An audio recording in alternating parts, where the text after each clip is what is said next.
Good evening. I am here. Oh God, that's not the Mother 3, like, early Squan Dog, yeah. Jabroni Mike Squan Dog. That's the dog from the, like, the N64 version of Mother 3, right? Like, the beta version. Oh my God, that's loud. Okay. Oh, it's also because I have the monitor on very high, yeah. Wow, okay, so quite a start I'm getting off to here. It is Saturday night, 11:38 p.m., December 23rd. I'm doing a Saturday stream this week, because why not? I knew I was going to be here, and there's nothing on TV tonight. Nothing much to say. I was in VR last night, which is why I don't usually stream Fridays. And yeah, that's kind of been it. Nothing's really been going on in the last couple of days. I've been organizing some stuff at home. Got my Christmas gifts ready, got everything good to go. Looking forward to having Monday off work. Not looking forward to working the rest of the week, but at least I only have 4 days off before another 3-day weekend, then another 4 days before the next weekend. So you know what? It's a little more manageable, because I could do a 4-day work week. I've noticed that, like, my tolerance for work is only, like, it's always low, but it's only at absolute 0 on Fridays. Like, that's like the time that I'm just like, I can't do any more of this. I've done 4 days this week. You can't get any more out of me. I'm sorry. But hey, you know, talk about that another time. It's holiday weekend. Time to enjoy ourselves. And we're going to enjoy ourselves by having a really heavy time here. We're going to start with episode 4 of Phoenix Wright: Ace Attorney Trials and Tribulations. This shouldn't take the whole stream. I think this should take about 2.5 hours. It's a short case. And then I'll be playing Pokemon the rest of the time. I do not know if I'm going to stream tomorrow. I'm definitely not streaming Monday. And the next stream I do will be all Pokemon. And hopefully I'll finish it. We'll see. And then after that, we'll be focusing on finishing episode 5 of Ace Attorney. I don't think I'm going to be able to get to Danganronpa this year, but we'll see what happens in early January. I don't know yet. I might opt to play an action game or two, just because I've been reading a lot of text already as it is. We'll see. I do really want to do Danganronpa V3 at some point, though. But yeah, so we saw the very beginning of the intro of this on Thursday, and now we're going to see the whole thing.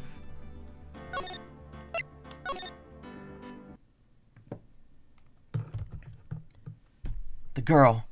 Let her go. I don't know why there's film grain on this. This takes place in 2013. Shut up. Come closer. And I kill her. Sorry. But you're not going to go... Sorry, but you're not going to get the chance. Fuck that up.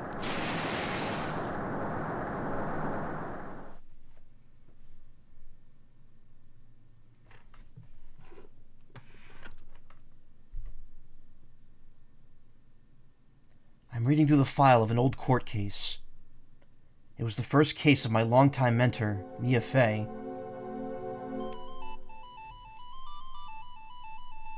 Fugitive data. Name, Terry Falls. Charge, kidnapping, murder. Sentence, death penalty. Fugitive movements. After escaping, Falls met with, and then murdered, Sergeant Valerie Hawthorne, recaptured on Eagle Mountain 8 hours after his escape. There's that name again, Hawthorne. Her very first client was a death row inmate who had recently broken out of prison. That was a whole year before Mia and I ever met. Also notice Phoenix Wright is in a hospital bed there for some reason. 6 years earlier, Mia Fey, first trial.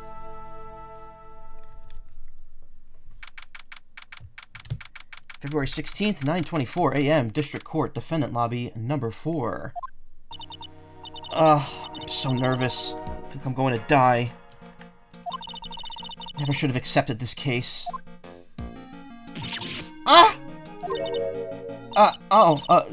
Good morning. Don't be so jumpy, Mia. I didn't do nothing, I swear. I didn't kill nobody. Terry Falls, my first client. Sentenced to death 5 years ago, and now a prison escapee. So this is 6 years ago, so yeah, this would be 2013. So sentenced to death 5 years ago would be 2008. Just relax, Mia. Make small talk and try to relax him. So why did you escape, anyway? I'm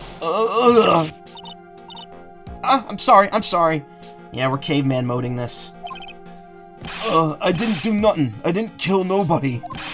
I never lie. I didn't escape from nowhere. But Mr. Falls, the police just recaptured you 2 days ago. Sorry. I told a little lie. Gonna rebalance volume here a little bit. So let him have the cannonball. He can apparently lift and eat. Great idea, cops. I mean, to be fair, they don't really expect him to not be able to lift that up. It's supposed to hold his leg down. But yeah, he probably could just kill someone with it. It's really weird that they sent him to court like that. Oh boy. But anyway, I didn't do it. I never killed nobody. I'm sorry for asking, but you're on death row, right? I'm really, really sorry. They sentenced me to die 5 years ago, but I was tricked, I tell you. That woman, she lied in her testimony. That's why I got the death penalty. I swear it, I didn't kill her. I could never do that. Boop. Hey, Ayla, how you doing? Also, hey, Ephraim, I don't know if I actually said hey to you. 2 days ago, he escaped from the police wagon when it crashed. Then about 8 hours later, a policewoman was murdered before the police could recapture him.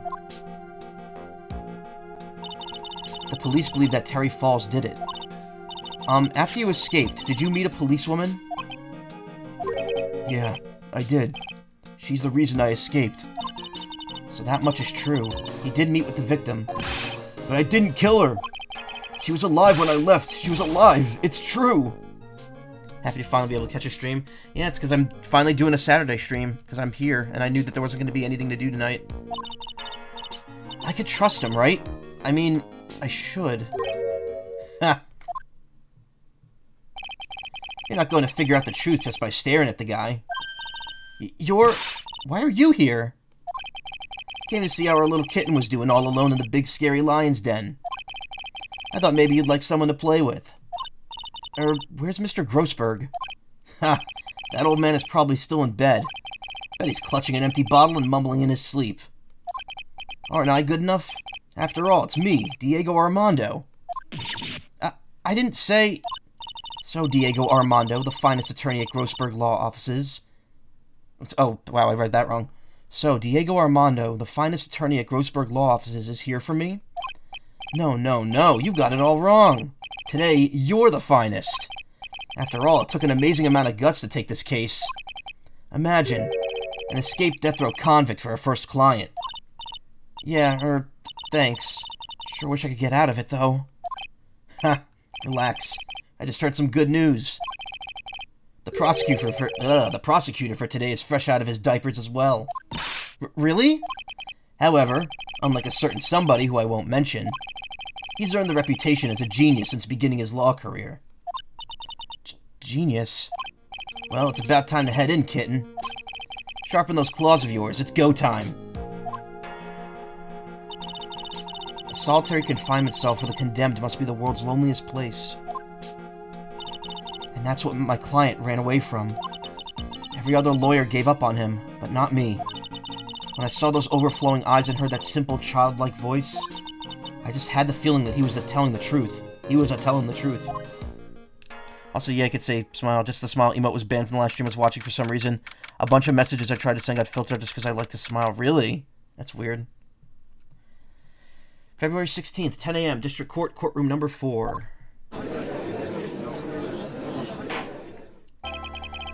Court is now in session for the trial of Terry Falls.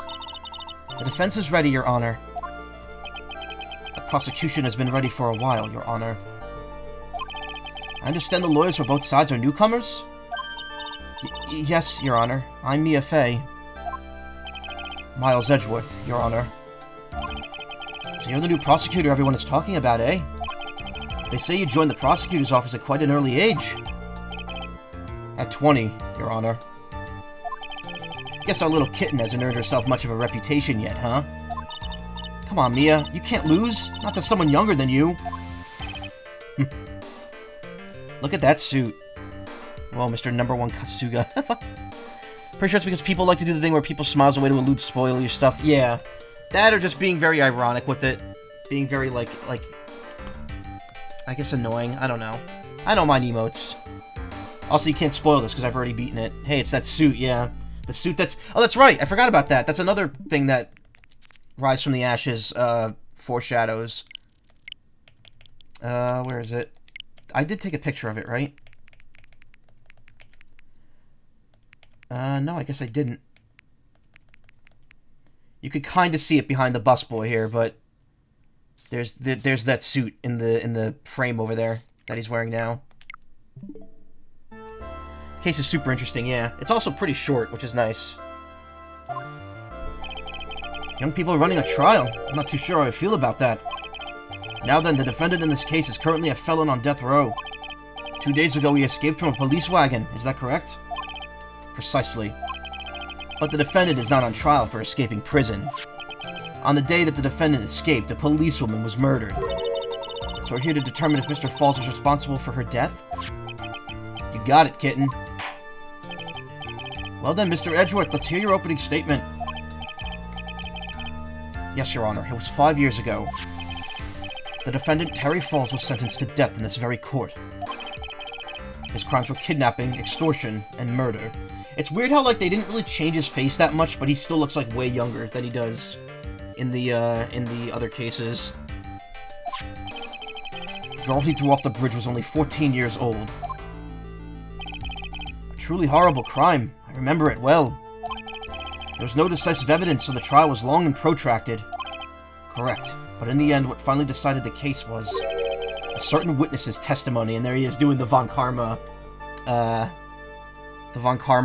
gesture. It's mostly with the original sprites, but I've always found Edgeworth's sprite slightly odd here since he's standing at a different angle compared to the original. Oh yeah, it kinda is. It's not just an edit, they redrew him completely, yeah. A witness's testimony.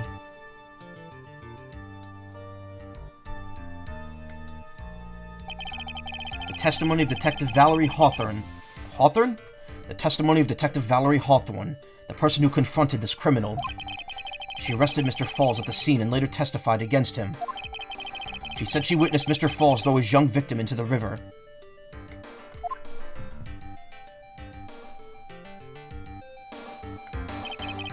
For those who are not aware, Eagle River is well known for its powerful current. Most bodies that fall in are never recovered. So Miss Hawthorne's testimony was the one that put him away. Proof of my profession. It's brand new and sparkles in the light. Valerie's autopsy report, stabbed with a knife in the back, died from blood loss between 4 and 5 p.m. Terry Falls, age 25, my client, sentenced to death 5 years ago, escaped from custody 2 days ago. Valerie Hawthorne, age 23, police officer and the victim, key witness in the case against Falls 5 years ago. Diego Armando, age 27, a hotshot lawyer, my senior and rival at the office, a bit smug. Miles Edgeworth, age 20, dubbed a genius as soon as he started as a prosecutor. Today is his court debut. There you go. New details for old characters. With the original sprites, you can also just tell they got better at spriting by the third game. Yeah, that's true. Even the GBA sprites looked better. That policewoman you just mentioned, that wouldn't be... Exactly, the victim. The same woman that was killed 2 days ago. Police Sergeant Valerie Hawthorne. Aha, I see. The man who was sentenced to death based on her testimony escaped 2 days ago. With only one thing on his mind, to take revenge against the woman who convicted him. Aha, the truth is becoming clear to me now. Huh? Yes, yes. It's quite obvious that the defendant is guilty. Wait a minute, that's not right. At least hear the case before you decide on the outcome, Your Honor. Watch yourself, Miss Faye. I'm not sure I care for your word choice, or your tone of voice. Young people these days simply don't know how to respect their elders. Why, you're even younger than me, you hypocrite. Now then, Mr. Edgeworth, please call your first witness. I call the detective who was in charge of the initial investigation of this case.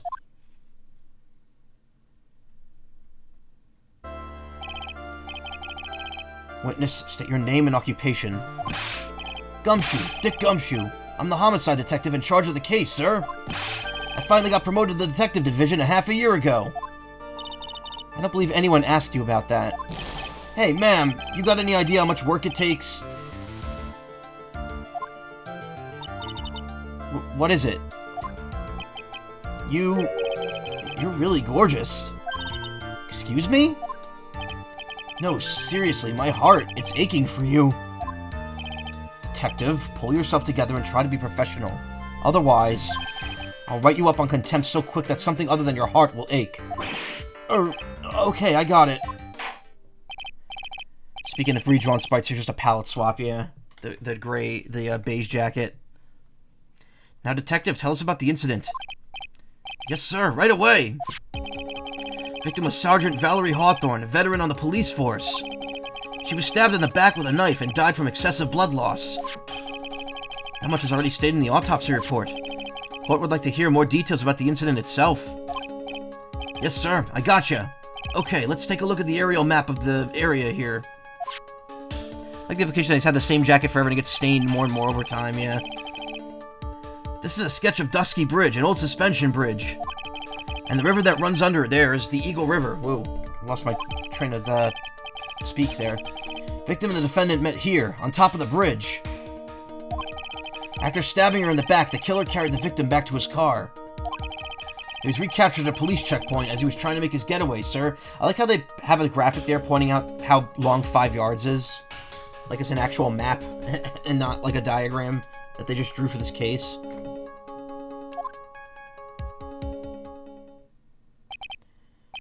I see.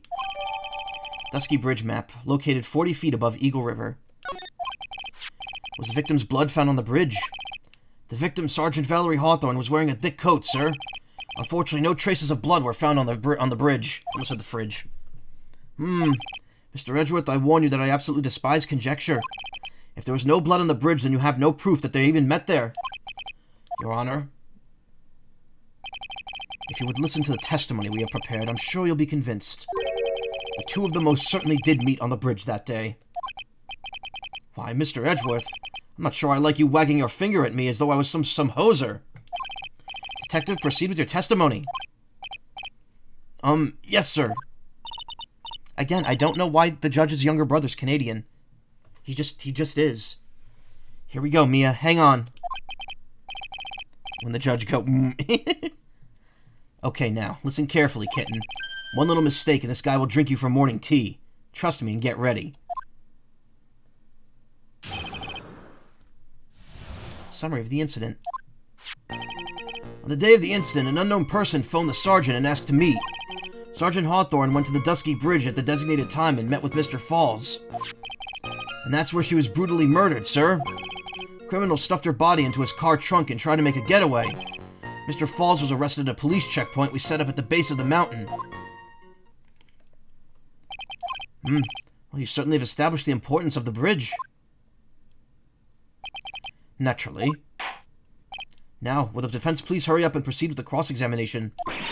Yes, Your Honor. Cross-examination, coming right up. Hey, settle down there, kitten. If you keep trembling like that, you're gonna make me spill my coffee. I'm not trembling, it's just cold in here. Courtroom can be a cold battlefield, alright. Especially for a beginner. I don't need you to worry about me. I mean the defendant, the witness, everyone's a beginner in here. Ha, you got me there. But maybe you should keep your claws out and show them what you've got, kitten. It's okay, Mia. Stay calm. Just remember those court procedure videos you stayed up all last night watching. Reminds me of, This is Otakudom. That video, if anyone's ever seen that. Shouldn't have stayed up all night last night playing Crazy Taxi.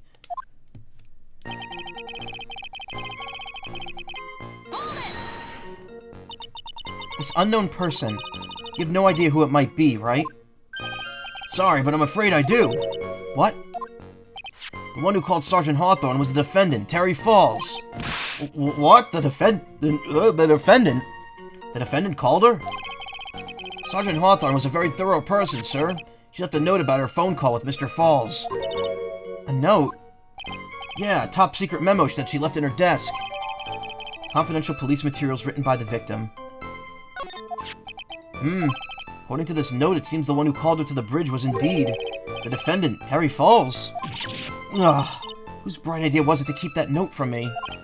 Ha, looks like the judge is even more sure of his verdict now. Listen up. Never ask a question if you don't already know the answer. It's that detective's fault. He's the one that said unknown person. Hey now, don't make that face at me. I just said it was that way because the prosecutor told me to. Was that a trap? That cute face, I didn't expect him to be so sneaky.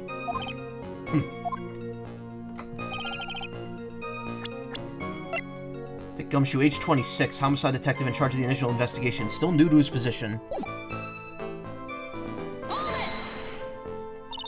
A bridge up in the mountains, but why meet there? Because it's a very important place to the defendant, that's why. What do you mean by that? If you remember, 5 years ago, the defendant kidnapped a young girl. He was chased onto a bridge, and it was there that he killed his hostage. And the place where all this occurred is, of course, Dusky Bridge. The very place where Sergeant Hawthorne arrested and handcuffed Mr. Falls. Ha! Turning to the scene of the crime. How nostalgic.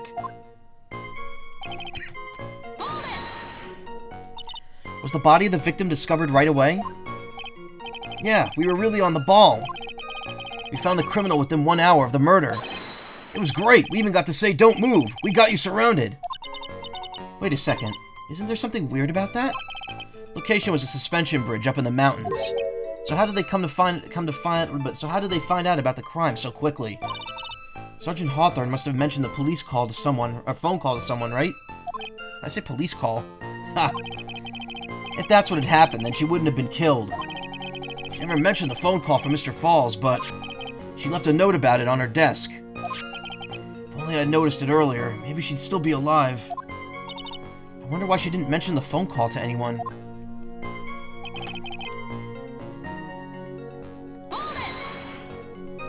Mr. Falls had a car then? Well, that bridge is way up in the mountains, ma'am. The defendant and the victim both went up there by car. I mean, how else, right? What? You mean the defendant drove his own car? No, of course not. It was stolen. He stole it from a young couple that had been waiting at a red light. Car thieves. Not sure how I feel about car thieves. This guy sure how he feels about anything?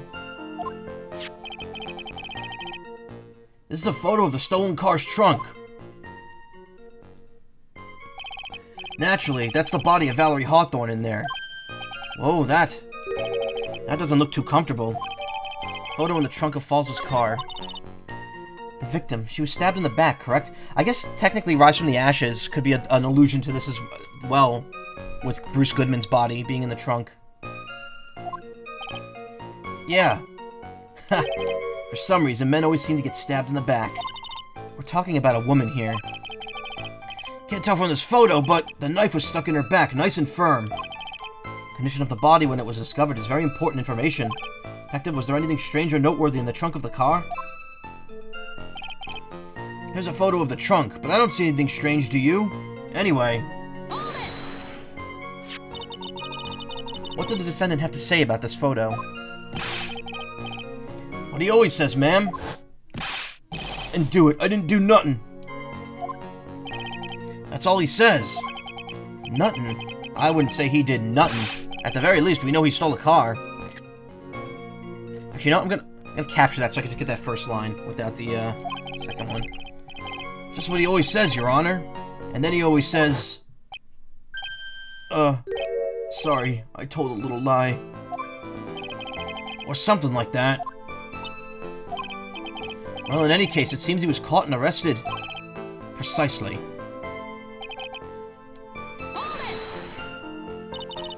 That certainly is some impressive police work. Well, no, actually it was way too close for comfort. We set up that checkpoint just after 5 p.m. We figured that Mr. Falls might just try to run. What do you mean it was too close for comfort? The two of them arranged to meet at 4:30 p.m. And it takes approximately 30 minutes to go from the bridge to the checkpoint. That was kinda close. Any later and Mr. Falls could have slipped right by. Listen up, kitten. There's a big trap waiting for you in that testimony. A trap? Walk into it carelessly and it'll leave more than just a flesh wound. Fun, huh? No, it's not! Well, if you want to have any chance at all, you'd better get some more information. And if you're going to get caught in a trap, it's best to get caught early. You can always look for contradictions afterwards. The ever-famous contradictions. Sure if I could find some of those. There's This photo of the trunk, but I don't see anything strange, do you? I mean, aside from the trunk being broken, which is what made me think of Rise from the Ashes.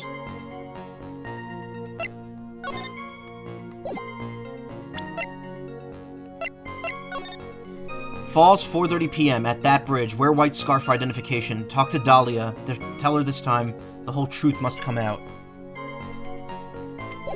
February 14th, 1:21 p.m.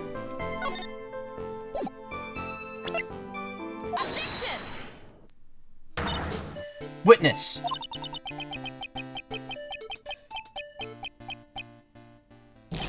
What is it? Do you have something to say, Miss Faye? I'm sorry, I totally forgot what I was going to say. This is the first time I've ever actually had to address someone like that.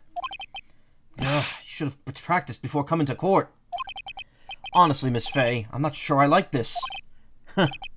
Say there, little kitten, want a piece of my coffee candy? Candy? Well, you're still too young to be drinking real coffee.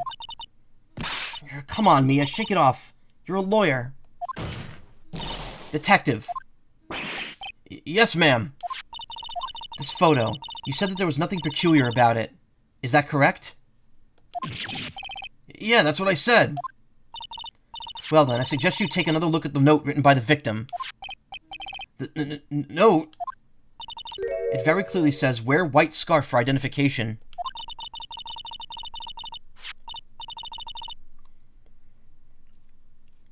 The caller must have forgotten what the victim looked like. Thus this special request. You know, people don't have to entertain me. It's okay. You seem like you're going back and forth a lot right now. I have one very simple question for you, Detective. Where's the white scarf? Can't seem to find it in the photo. Well, to be honest, we didn't find it in the trunk, ma'am. And you stopped there? You should have looked for it. Ah! Paula told her to wear it to identify herself, so I'd expect she did just that. Well, Mr. Edgeworth, what do you have to say about this? I see the defense is a little lacking. The scarf you are searching so desperately for, is it this one, perchance? Where'd you find that, sir? On Dusky Bridge. I was there first and decided to conduct my own investigation. Why? Why didn't you tell me?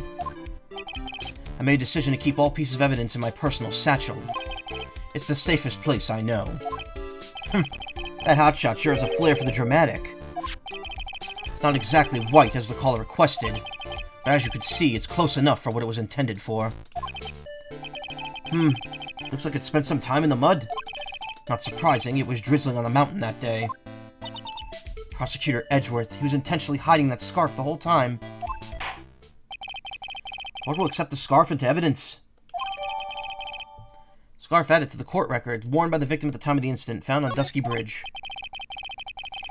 Now, if the attorney for the defense has finished embarrassing herself, I'd like to move on with the testimony. That is alright with you, isn't it, Miss Faye? Boy, would I like to wrap this scarf around his smarmy little neck. Very good. Now, if we're done with this mud-covered scarf business, the prosecution moves to establish conclusively, and with hard evidence, that Miss Hawthorne and Miss Falls did indeed meet on that bridge that day. Further, we will show exactly what occurred there. That sounds quite promising. Can't wait to hear all about it. Everything is moving at his whim. Don't forget, kitten, there's a reason why everyone considers this kid a genius. A genius, huh? Events on the Dusky Bridge. Actually, there's an eyewitness who was there when the incident took place. This photo was accidentally taken by the witness. It shows the Vic wearing the scarf, sir. It was drizzling that day, unfortunately. It's a little hard to see what's going on. Anyway, the criminal shoved the victim down from behind and stabbed her in the back. That must have been when the scarf fell off. Looking at this photo, I'm gonna get the sense that this bridge is very high up. It's about a 40-foot drop from the bridge to the Eagle River down below. Mr. Edgeworth, who took this photo, anyway?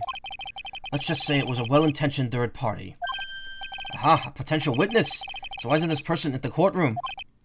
Well, they said they absolutely did not want to testify. The person in question is very delicate, Your Honor. Besides, as long as we have this photo, we see no reason to compel them to testify. I'm not sure how I feel about that. Seems to have been taken by a witness. So as you can see, Terry Falls had both the motive and the opportunity. I think it's quite clear at this point what happened on that bridge. Aha, the truth is becoming clear to me now. Huh? Yes, it's quite obvious. He's clearly guilty. Not again. That's not fair. I haven't even done my cross-examination yet. What do you mean, Remember, I wonder how this remaster would look if you put it back on a GBA screen using the composite input the TV tuner has. I mean, people do that with, like, the Switch and stuff, and, you know, it's compressed. It doesn't look... It doesn't look like a GBA game. It looks like a compressed video file. Like a GBA video.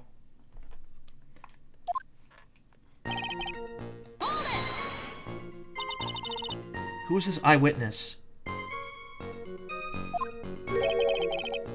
She's a college student. A female college student? That's right, meaning she's female and a college student, ma'am. She doesn't do well in front of other people, so I came to testify for her. Maybe so, but as the attorney for the defense, I have the right to cross-examine her. For the time being, we're not relying on the witness's statements. That is all. But what is that supposed to mean? Prosecution has other, more decisive evidence. Our cases don't rest on the vague testimony of a female college student. Female college student, eh? I mean, she's female and a college student, sir. If you absolutely must hear her testimony, you'll have to give us good reason why. Please tell us about the decisive evidence and question.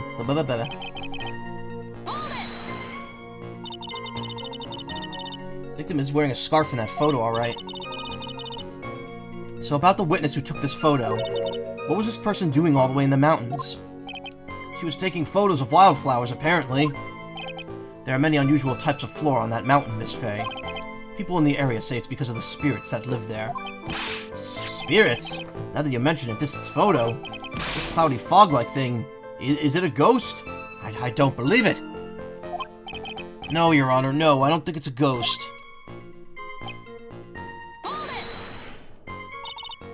Drizzling, huh? That's right, there was a light rain coming down. The whole place was dreary. But not as dreary as the mood that's in this courtroom right now.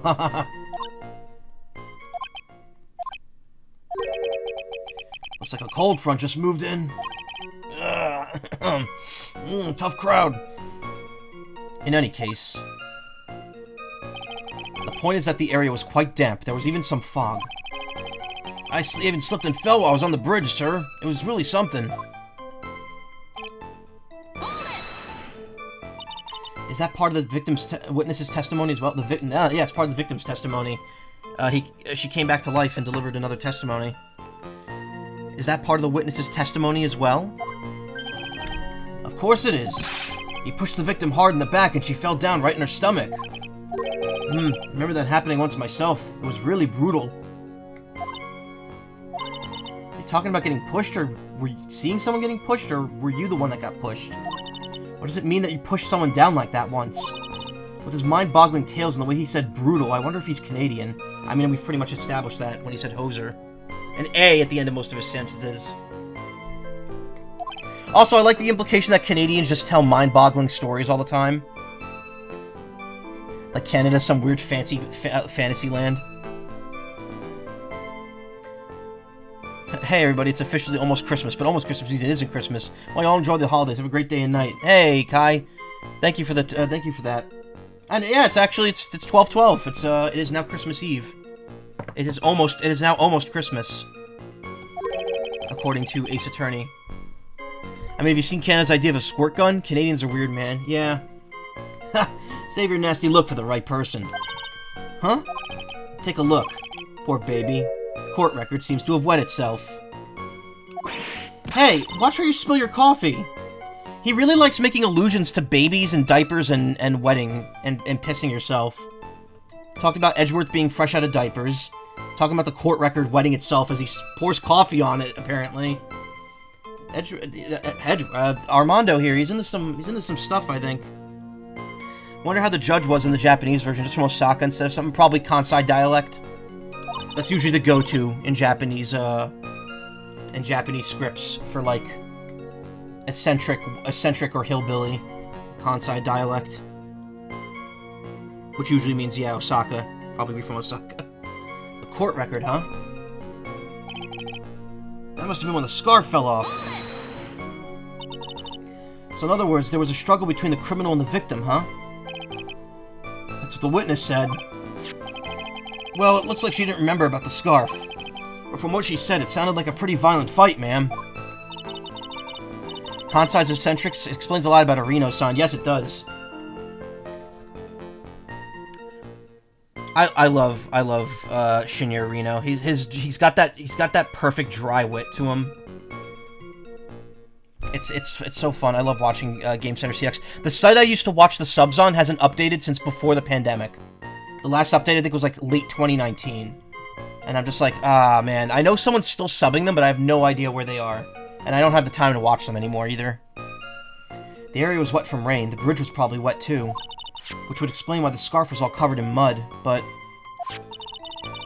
something about his testimony that's still bothering me. Talk about a surprise. I had no idea there was a photo. So what do I do with the space between the dots and the question mark for some reason? You really still believe him? Mr. Crybaby, I mean? Of course I do. So the little kitten believes in fairy tales, huh? In that case, the answer's obvious. If what you believe is the truth, then that means that somewhere hidden in that testimony is a contradiction. One huge contradiction waiting to be discovered. That's your chance. Victim shoved the victim down from behind and stabbed her in the back.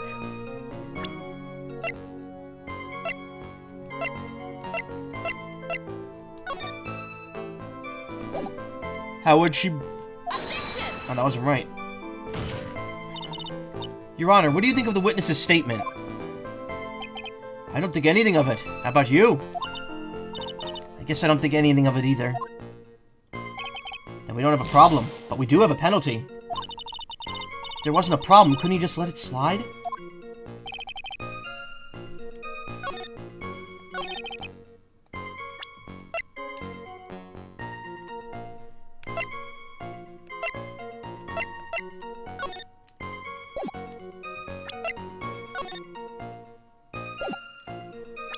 Oh.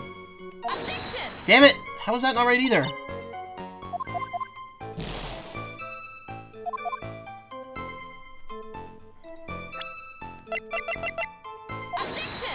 Okay. I'm going about this incorrectly.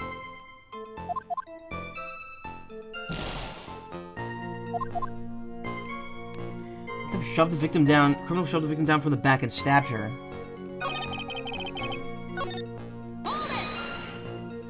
Her clothes would be dirty, wouldn't it?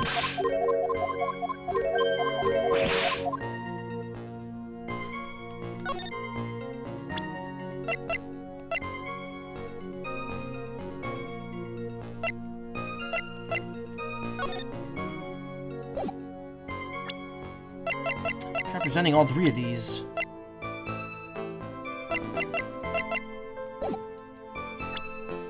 Destroys town. Fighting's gone. Yeah.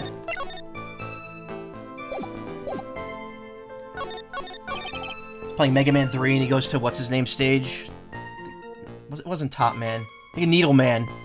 And he sees the part where, like, the cones are coming down and up, and two of them, like, touch and, like, form, like, a wall. And he's like, oh, they're touching. It's just like... God. So immature.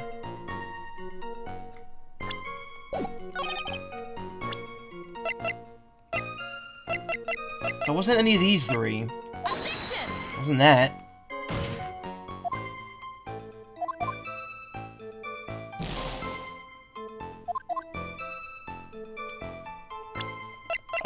What? Huh? What the heck? That wasn't it either.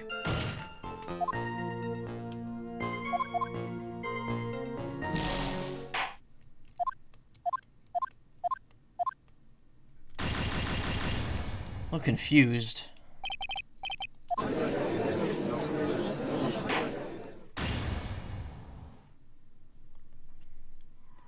And then we created a time paradox. Anyway.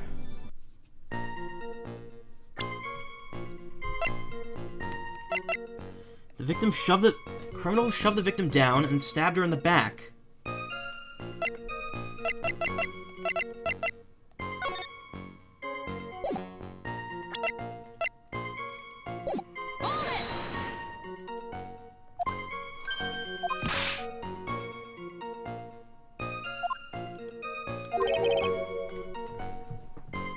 Snake, you've created a time paradox.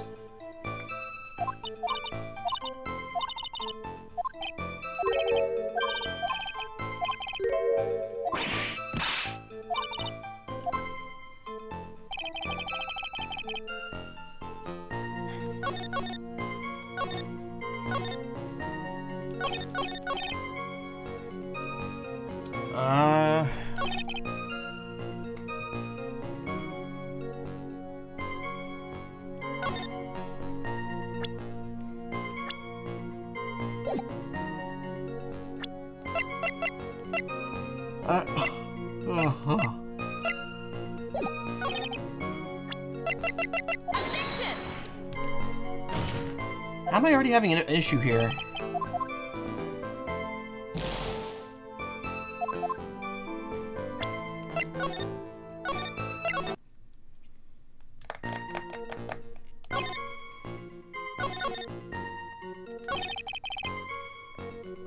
Shows the Vic wearing the scarf, yeah.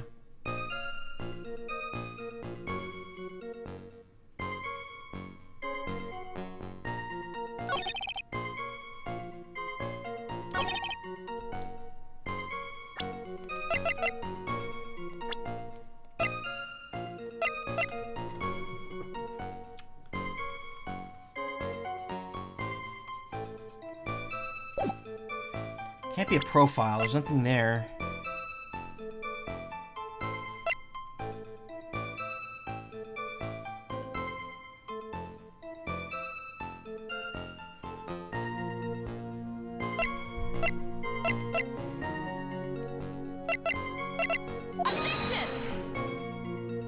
I'm like thinking, like, did I maybe do something wrong?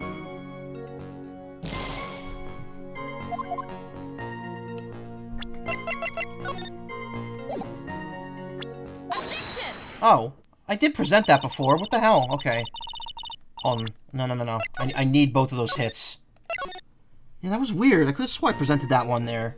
Alright, whatever. So at the time of the crime, there was a light drizzle coming down, correct? Yeah, because her clothes would have been messed up. Yeah, and fog, too. Just a generally soggy atmosphere. Well, I have evidence that doesn't go with the soggy atmosphere. But this is a photo of the victim's body that was found in the car trunk. Considering the conditions of the scene of the crime, something isn't right. Well, by all means, please enlighten us as to what isn't right. What is it about this photo of the trunk that doesn't fit the conditions of that day? Naturally, the answer is right here. The victim's coat? As far as I can see, there's nothing strange about it. That's exactly what's strange. Recall the testimony. What were the conditions on the bridge that day? It was drizzling and foggy. Dusky Bridge was all wet. If the victim really had fallen down on her stomach on top of the bridge, then the front of her coat should have been covered in mud. That's exactly right. The other day I fell in a muddy street and my gorgeous playoff beard was befouled. I do admit that the crime scene was quite wet that day. However, that doesn't mean the top of the bridge itself was muddy. If your honor had fallen in the shower instead of on a muddy street, your glorious hockey beard, pride of the legal league, would be wet, but not muddy. Fortunately, I've yet to test that. Still, your point is well taken. Can you prove that the surface of the bridge was muddy that day? Surface of the bridge, huh? Ha! Real man wouldn't stand for a taunt like this. Neither would a real woman. Of course I can. Here's the evidence that proves the surface of the bridge was muddy. The evidence is this scarf. Ah, it should be obvious. If the scarf fell into this bridge, if the scarf fell into the bridge and got this muddy, it means the bridge was obviously covered in mud. Ugh. No, I can't be outwitted by this novice bimbo. Oh my god. It's good. Hey, same to you, buddy.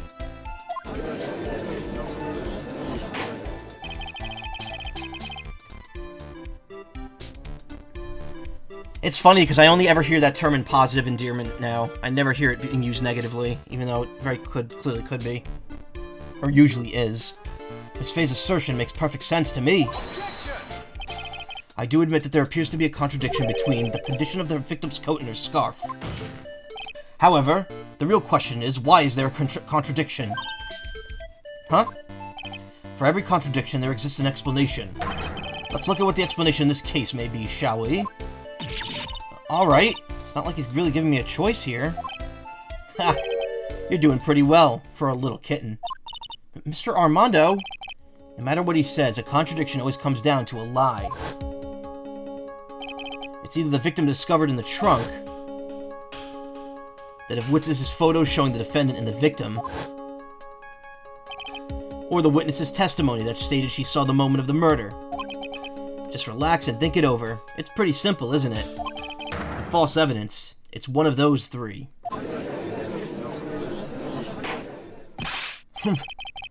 What you said just now, I'm not sure I like that. That wasn't me, Your Honor. It was the coffee aficionado. It was the coffee aficionado over there that said it. Is that how you spell aficionado? I thought there was two F's in that word. This court is not in the habit of accepting false evidence, you know. Blame it on him, Your Honor. He's the one trying to slip false evidence onto court. But we won't let him. We'll expose his evidence as the flimsy scam it really is. Yes, the false evidence in this case is... the photo is authentic, the body in the trunk's authentic, obviously the witness's testimony is bunk. It's a no-brainer. Obviously it's the witness that's suspicious. During his earlier testimony, the detective pointed out a crucial fact. The criminal shoved the victim down from behind and stabbed her in the back. Now, is that the testimony exactly of what the witness claims to have seen? Yeah, that's what the witness told us. That testimony is filled with holes. After all, the victim's coat isn't dirty at all. That's true. Ha, it's not just there. It's the truth. It's not just true. It's the truth, excuse me. If there was a truly decisive witness in this case, I'm certain that boy wonder over there would have called him in the first place. Your Honor, the defense requests to cross-examine the eyewitness. The testimony presented so far is not only vague, but contradictory as well.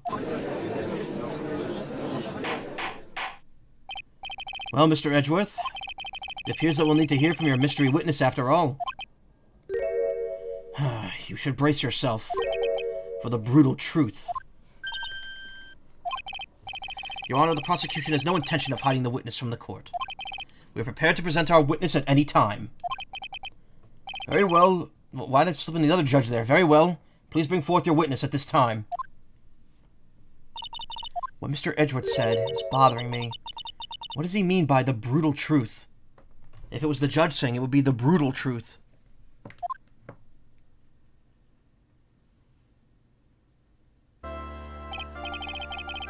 Now, let's proceed with the testimony.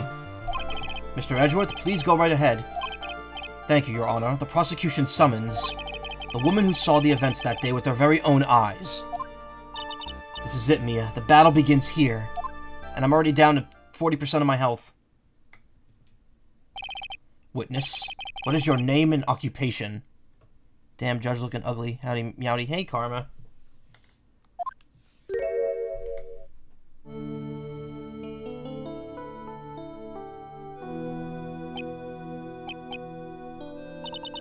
Everyone's so silent that I can hear their hearts going pitter-patter.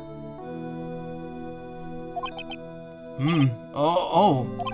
When I look at you, how can I put it? You look as scrumptious as a double-double and a dozen donut holes. We get it, you're Canadian! I could go for some Tim Hortons, maple donuts, though. You guys are really upset. I feel like I want to hurry up and hand down a verdict just to have a bite. Hey, not so fast! As I said before, this witness is very sensitive and delicate. You bought a Tim Hortons shirt? Why? I would ask the court to please exercise care when addressing her. Yes, indeed. Thank you, Mr. Edgeworth. You are a true gentleman. Miss Fay, you could learn a lot from this man. For Christmas. Why? Are the Tim Hortons where you live? If he's such a gentleman, he sure doesn't act like one to me.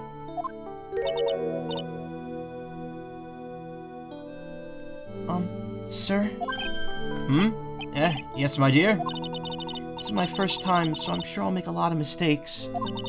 Anyway, I just wanted to say that I'm sorry for all the trouble I might cause. Not at all. It's no trouble at all, really. Now then, may we please have your name and occupation? My name is, Melissa Foster. Just the judge's heart. We all know where Edgeworth's allegiances lie, yeah. There's rip-offs for $2. Man, I wish I could get some cheap $2 food. Actually, I just ate a whole bowl of mac and cheese. I'm fine. I'm not hungry.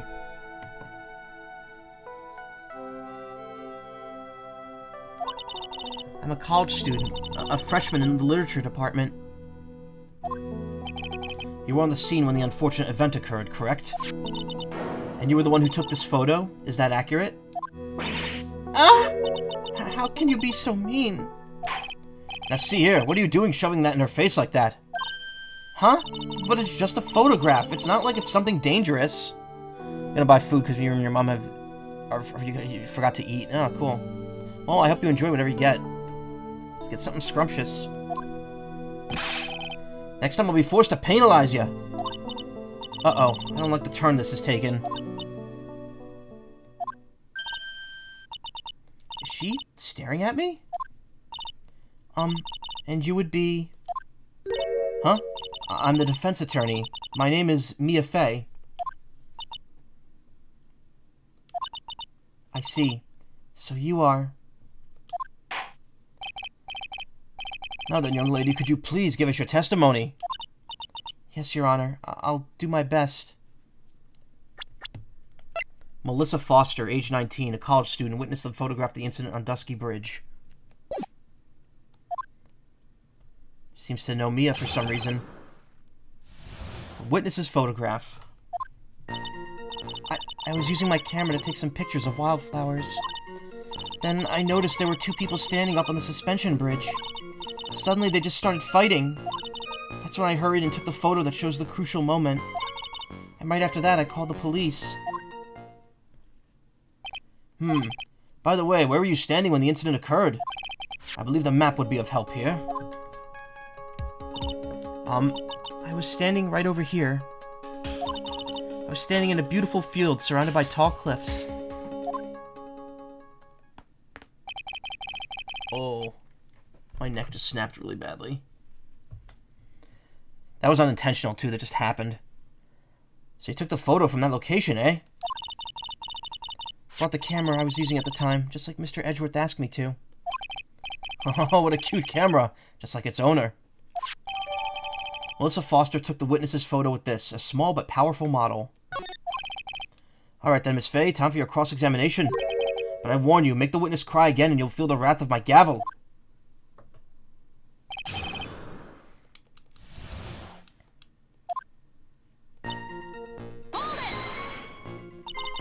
Did you say wildflowers?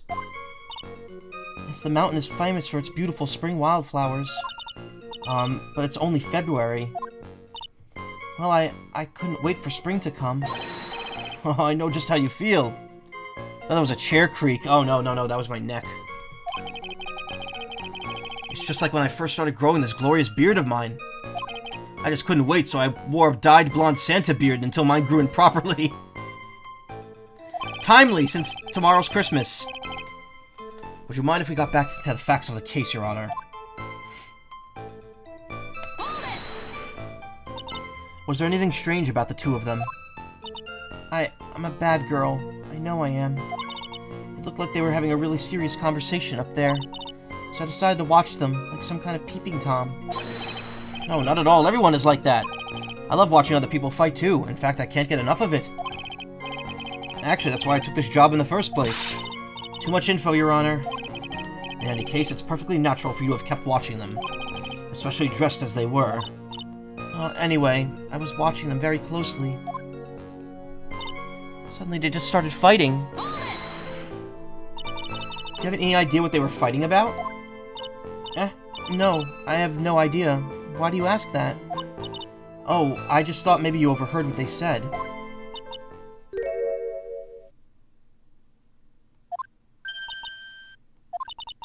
I would never eavesdrop. I've got more class than that. That's right, Miss Faye. Don't drag the witness down to your level. Ugh. Why did you take a photo? Well, the two of them were really going at it. Ever since I was a little girl, I always wanted to be a news reporter. I guess that part of me just kind of took over.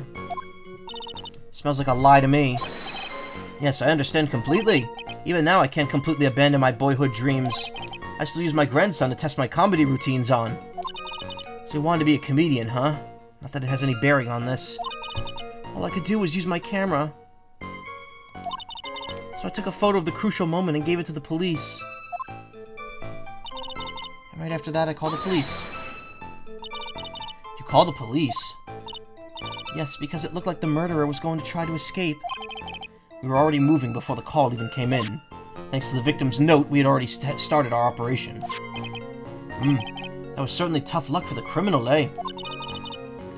If Terry Falls isn't the criminal, then there must be something strange in that girl's testimony. Be careful, kitten. That girl's the judge wrapped around her little finger. You're going to have a tough time poking holes through that testimony of hers. Going to have to come up with something really good, Mia. Crucial moment.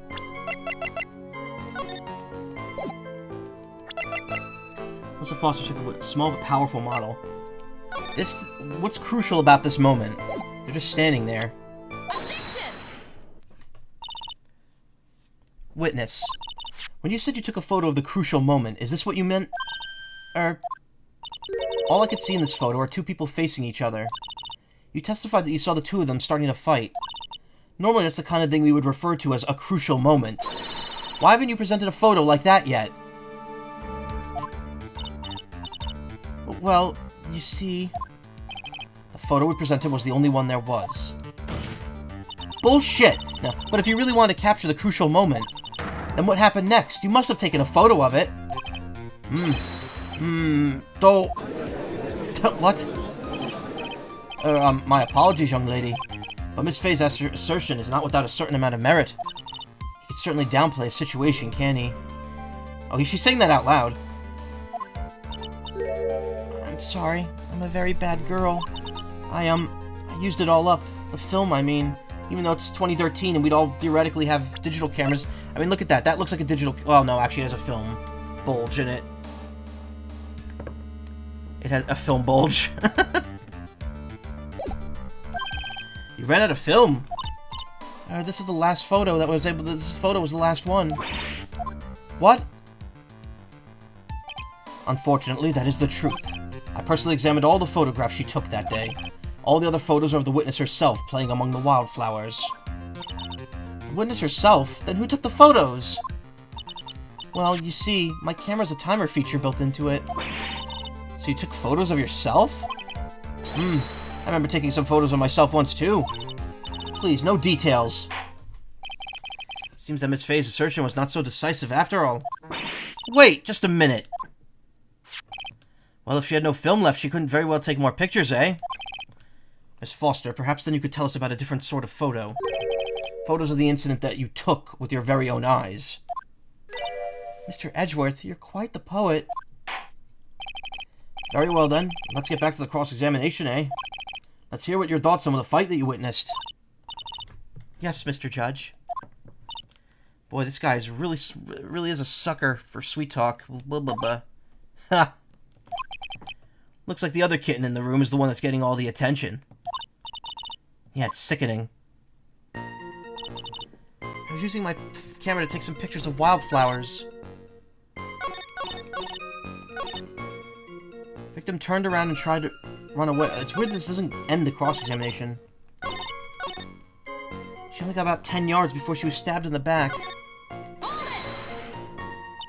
The victim, why do you think she tried to run away?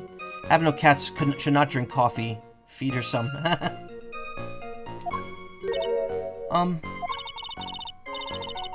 With her police training, she certainly knew better than to turn her back on the criminal.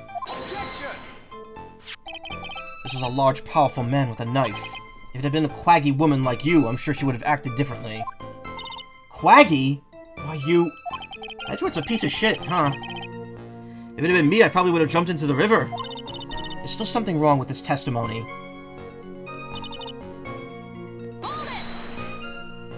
So you're saying Sergeant Hawthorne wasn't able to get away from him?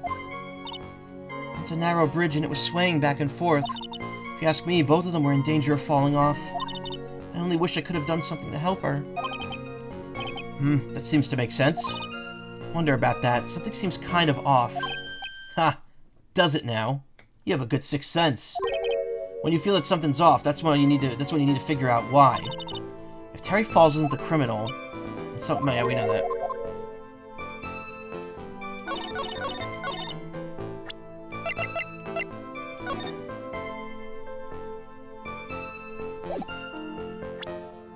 I got 10 yards before she was stabbed in the back.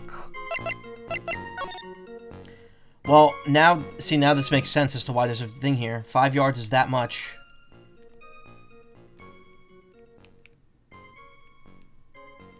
So that's about there. 5, 10, and then you'd fall down to your death right there. Why did it let people walk on the bridge like that?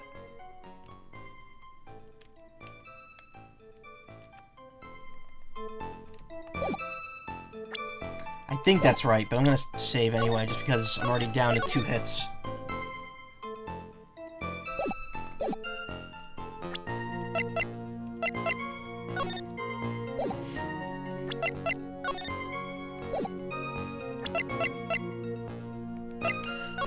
I mean, about a third, fourth of the bridge, yeah.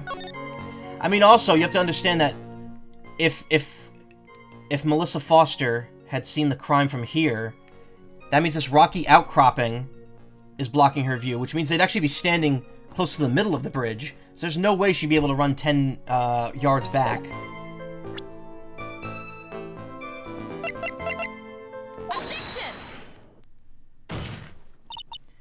Witness, your testimony's a joke. Huh? What? But I just...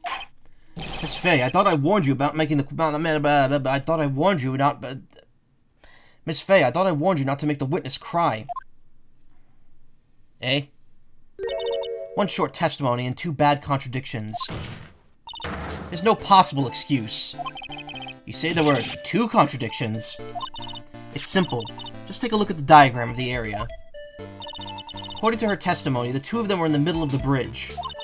But if they were, and the victim had turned around and tried to run, well then, she would have hit a dead end.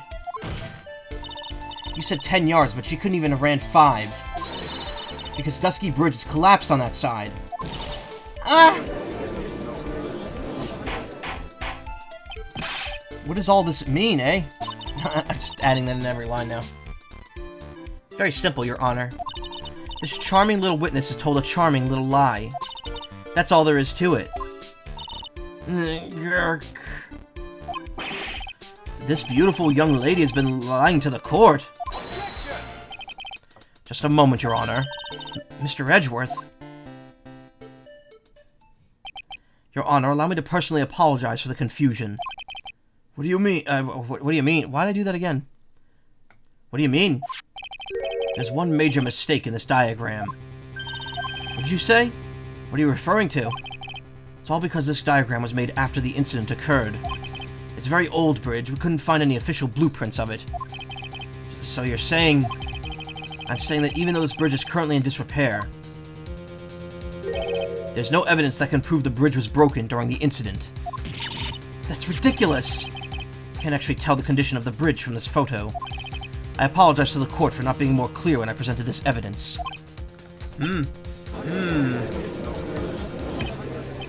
Ha! This guy is good. Huh? What do you mean? He planned it from the beginning. He's a genius, alright. That diagram of the bridge was his insurance policy. What? That coward! Well, Miss Faye, it seems once again you've made a reckless accusation. I'm sorry. I should have been more careful myself. No, it wasn't your fault after all. Now then, shall we go on with the trial? I'd like to establish once and for all what it was the witness actually saw. Indeed. Alright, young lady. May I ask you to please proceed with your testimony? But it's so hard to go on. We're all on your side, Miss Foster. There's no need to worry. Just tell us what you saw. Yes, sir. Running from the crime. Running in the 90s. After he stabbed her in the back, he quickly picked her up in his arms. Then he carried her over to the car. I suppose that was the only way he could have made sure the body stayed hidden. He couldn't just leave the body on top of the bridge. Oh, I'm sorry. I'm only supposed to talk about what I saw. Witnessing such violence must have been difficult. Yes, sir. I'm still shaken up. If he accepts his testimony as it is, we're finished. Don't say that. Oh, well. Maybe I'll stop off at my favorite cafe on the way home. They make a really good mocha latte. This trial isn't over yet. Huh. That's what I'd like to hear. Alright, Miss Faye, your cross-examination, if you please. Contradiction is staring you right in the face, Mia. Go on the attack.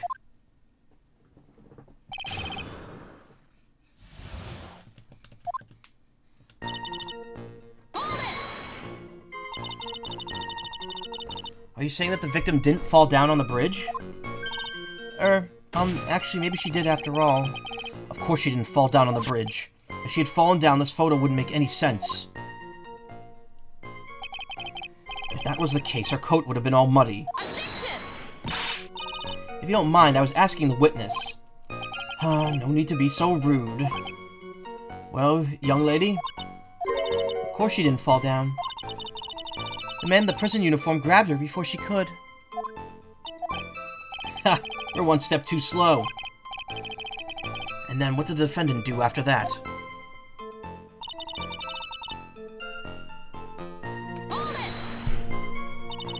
You personally witnessed that? Yes. Did anything strange happen when he did that? Well, I don't know if you'd call it strange or not, but that's when the victim's scarf fell off. You mean this scarf? Her words match what we found at the scene. I don't see any problem.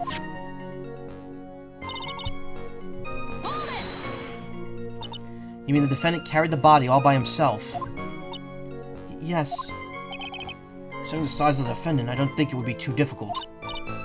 Yes, but let's remember that they were on a narrow bridge that was ready to collapse. Is it even possible for him to have carried a dead body on a bridge like that? Well, the fact of the matter is that he did. That kind of talk is just silly. Wow, why'd he get so emotional all of a sudden? Miss Faye, if you think there's some other possibility, please share it with the rest of us.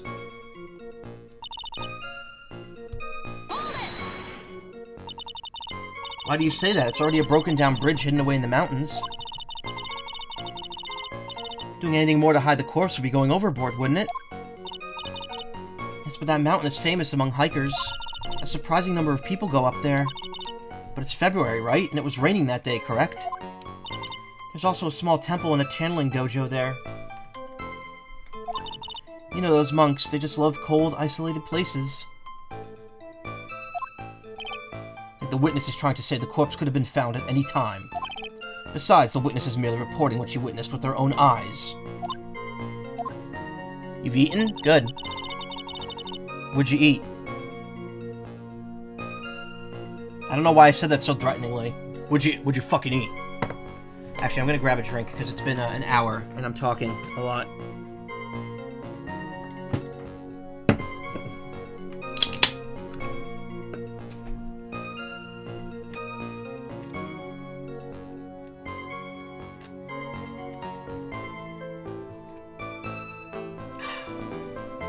I'm sorry, I'm only supposed to talk about what I saw.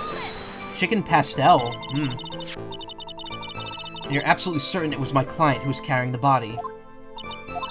Well, he was wearing a prisoner's uniform, but as for his face... So you're saying you didn't get a good, clear look at his face? Well, they were far away, and it was raining as well. I thought I was only supposed to say exactly what I saw. Excellent, you're a remarkably honest young woman. Something about this testimony is bothering me, but what? Hey, kitten, you ever put salt in your coffee? No, why would I? Why not? May actually go better with coffee than sugar, right? Listen, my point is if you're not sure, you might as well add a ton of salt to it. That's funny, didn't we hear something about salt and coffee in the last case? It might bring out the rust in something. Like a piece of evidence. He's right, Mia. Go present something. Got nothing to lose except your penalty bar. By the way, I wouldn't put salt in my coffee. Two don't go well, after all.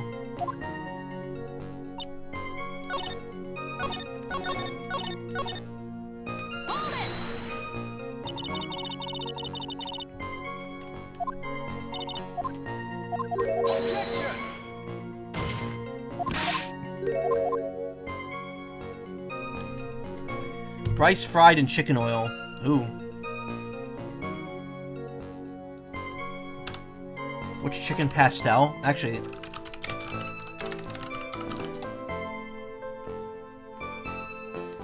Pasta de pollo, traditional stew or pie from the Philippines, made with chicken, sausages, mushroom, peas, carrots, potato, soy sauce, and various spices and creamy sauce.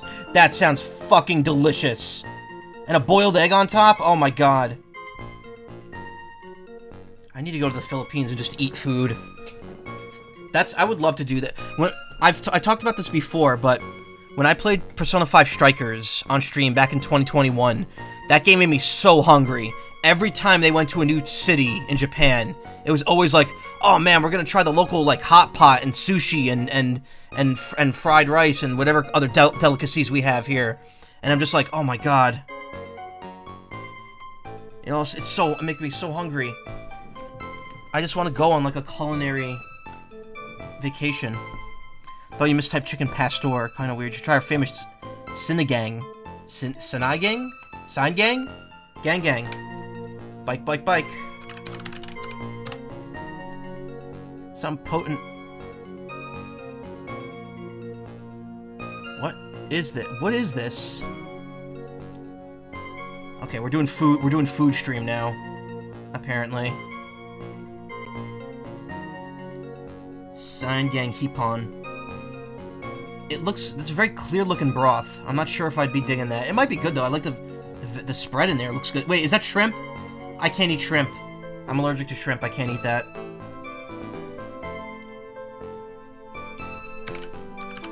If you're wondering what chicken pastel looks like, it's this. That looks delicious. This looks amazing. I would love to try that. I love creamy sauce foods.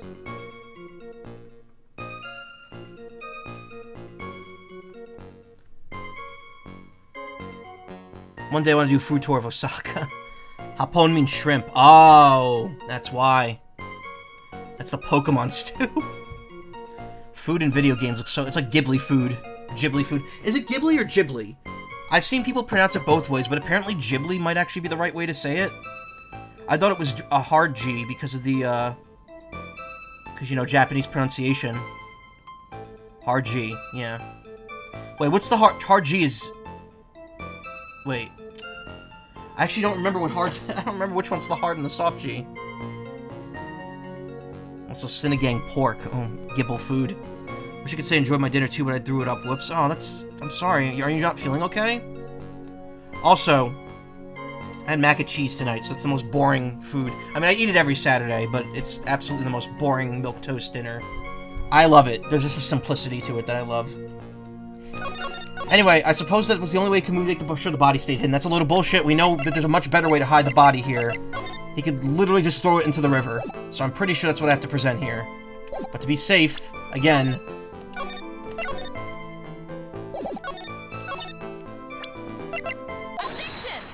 Got it. Feeling a bit better now, but ooh. No, wait, it's a hard G is like a J, right? Whichever's not the J. So it is Ghibli? We have spaghetti with melted cheese. See, that's different, though. That's not mac and cheese. Like, mac and cheese is prepackaged macaroni noodles with cheese powder and then milk, butter, and, whatever else you put on it, added into it. Salt. Water.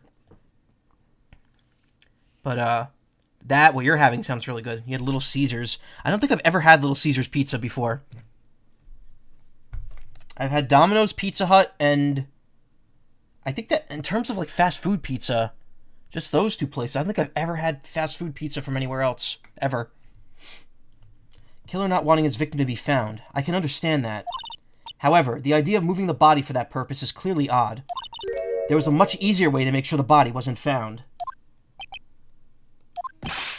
Well, what is it? Take another look at the map of the area and you'll see how. There's a river right below the bridge. Earlier, Mr. Edgeworth pointed out something very interesting about the river. You just cook the macaroni first to make the spaghetti sauce for the mac sauce. Yeah. I mean, it's kind of the same thing, but, like, you're using better ingredients than what Kraft mac and cheese is.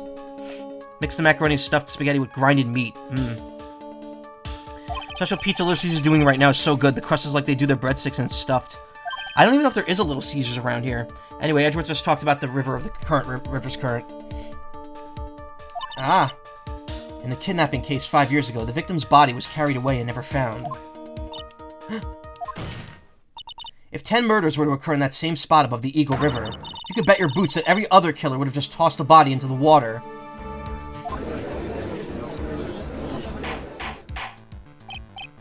Order, order, order! I'm not sure if I care for the way you put that, Miss Fay, but I must admit it does seem odd to have not thrown the body into the river. Just pour melted cheese as a layer and put it in the oven to cook the cheese. Yeah. It's, like, I'm not saying that's terribly complicated, but you're using better ingredients than what Kraft mac and cheese would give you. That's literally cheese powder. Cheese-flavored powder that you mix into the macaroni. Oh. Well, Mr. Edgeworth. Ah, how sad. Perhaps Miss Fay would do well to try taking a dip in the river herself. After all, you claim to be such an expert in the ways of nature. What are you trying to talk? What are you talking about? My point is, no matter how odd you may find the killer's method of body disposal, the fact is that this is what the killer did. None of your arguments have anything to do with what the witness saw. Quite true. Miss Fay, it seems that your assertion is without merit after all. Objection. But what the witness claims to have seen is totally ridiculous. Surely you can't deny that the body was found in the trunk of the car.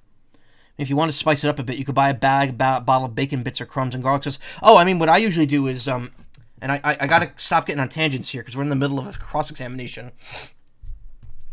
What I used to do a lot was I would put bacon pieces in it. Now what I do is if we have sauce, because we'll do like a tomato sauce, or tomato and meat sauce with macaroni. If there's leftover tomato sauce, I will pour that on my mac and cheese along with some cayenne pepper flakes and mix it together. And if I don't have that, what I've been doing lately is I've been putting a little like half spoonful of curry powder into it, which gives it a pretty good kick without making it too overbearing. It has to be like a very tiny amount though, because it's very spicy curry powder. Sure, you can't deny that the body was found in the trunk of the car. That's certainly consistent with what the witness has told us. Please, witness, go on with your testimony. I'll try. All you have to do is tell us what you saw. Otherwise, that mean lady might yell at you again. Who's he talking about? Alright, I'll do my best. Talks about food at the gallery. Mr. Macaw, we're in a murder investigation! They bring up that thing on the top of the trunk photo yet? No, I think it's just implied that Terry Falls broke it open because he stole the car. So obviously he didn't have the key to... Well, wait, he would have the key. Alright, I don't know. But he broke the trunk. After he stabbed her in the back, he quickly picked her up in his arms. Then he carried her over to the car. The killer broke into the trunk of the car. Okay, there we go. Into the stolen car and hid the body in there. He couldn't just leave the body on top of the bridge. Oh, it's the same testimony. Again, this is the third... Is this the third time that this... No, this is the second time.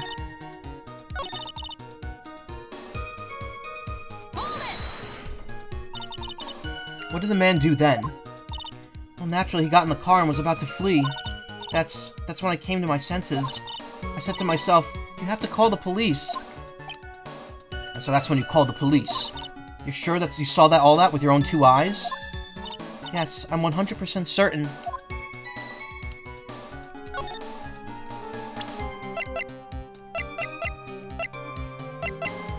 Well, we know he broke into the trunk, so that's not it. But again, I think it's the map.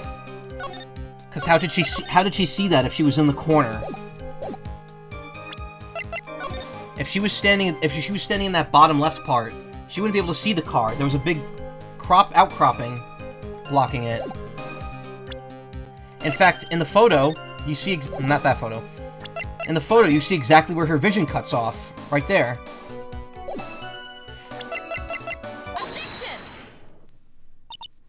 Well, Miss Foster, looks like you've done it this time. Done what? Made a crucial mistake. A crucial mistake? Like what, Miss Faye? The killer broke into the trunk of the stolen car and hid the body in there. You're saying you saw that, right? With your very own eyes. Yes, and? It's simple, Miss Foster. Take a look at this diagram. The place you claim to have taken the photo from that day is here. Do you see what I mean? Even if you tried to see the car. This outcropping of rock is directly in the way. That's right, Miss Foster. From where you were standing, you could not have possibly seen the killer's car. Yeah, also she was taking selfies herself in the cold rain, yeah. Of course, obviously. I admit that the diagram shows a large outcropping of rock. However, it isn't so tall that it would have stopped her from seeing the car. That's right. It's not high at all.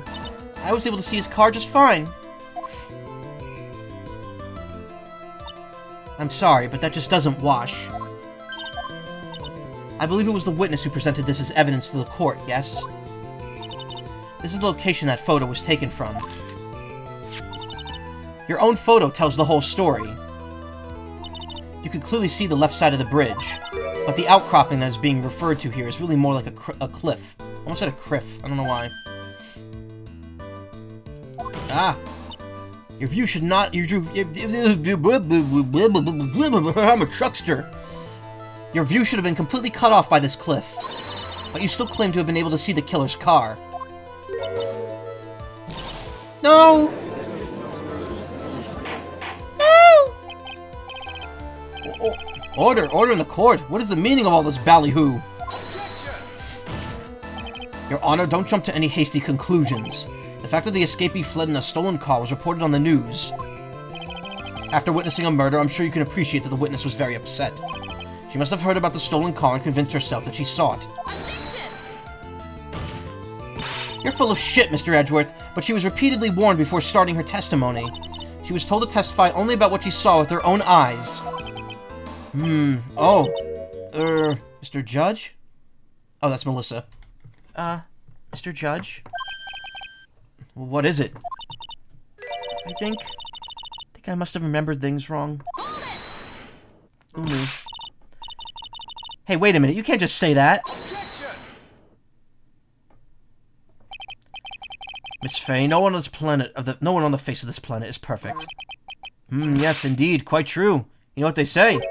To err is to human, to forgive, divine. I'm inclined to give the benefit of the doubt to our witness here. What? That's not fair! Oh no, I must remember things wrong. That's fucking perjury, dumbass. Ha! Save the tears for later, kitten. Mr. Armando? Don't look back until the trial's over. Now's the time to go forward. But that wasn't fair. Okay, kitten, you need to relax. Then you need to remember the other kitten's testimony.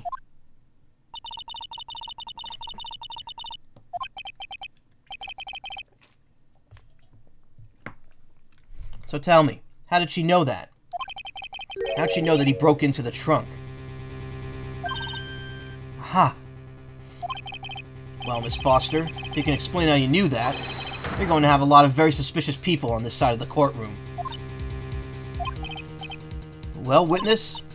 Well, I'm certain that he broke into the trunk because there were marks left on the trunk lid. I'm certain they were scratch marks from when he broke into it. What? Let me see that photo. It's True, these certainly look like scratch marks around the keyhole. It's obvious that this trunk has been broken into. Well, Miss Faye, are you satisfied? Judge is on her side. I can't afford to make any mistakes here. What she just said is there a contradiction in there somewhere?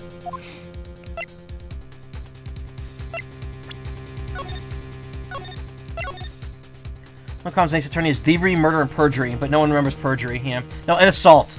Every time Godot throws his coffee, and every time Von Karma whipped Phoenix.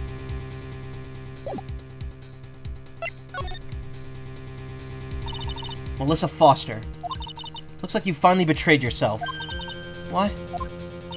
You said you were in a field taking photos of wildflowers. But even so, you knew about the scratches. The question is when? When did you get a chance to see those scratches?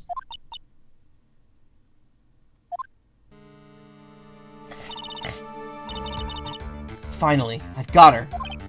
Ha! I'm getting pretty tired of waiting over here. I don't know why I keep adding an A before some words. I'm getting pretty tired of waiting over here. And perhaps it would be faster if Miss Faye explained herself. Your Honor, there's only one possible explanation. The reason the witness had seen the scratches was, she happened to be passing by, she put the corpse in herself, she is the owner of the car. Well, obviously we know she's not the owner of the car. This is too weak and flimsy to hold up. She put the corpse in herself. There's only one way the witness had the chance to see those scratches. Yes? What is it? Naturally, when she opened the trunk and stuffed her corpse in herself. The person who really hid the body in the trunk of that car was... Melissa Foster. It was you that did it, wasn't it? And the judge doesn't even care about the assault since it would be held in contempt of court, I guess? I don't know. That's ridiculous. I could never. It was the man in the prison garb. He's the one that... I don't think so, Miss Foster. If Mr. Falls had been the one that put the corpse in the trunk, he would have simply used the car key. There was no need to break it open. After all, he stole it, yeah. But he stole the car. He stole it from a young couple that had been waiting at a red light. Which means that the key would have still been in the ignition. Oh, I see. Really not good at this, are you? Thank you for telling us about the scratches, Miss Foster. Without that, we never would have uncovered the truth. That it couldn't have been Mr. Falls that put the body in the trunk. Oh! Preposterous to even suggest that the witness put the body in there. If that were true, then how do you explain the photo that she took? The corpse could have only been put in the trunk when the incident occurred. And we already know at the time she was taking photographs. Now's your chance, Mia. Finish this thing. On the contrary, I'm not so certain about that anymore, Mr. Edgeworth. There's no need to think too deeply about it. What I'm saying is the shutter for this may not have been pushed by Miss Foster herself.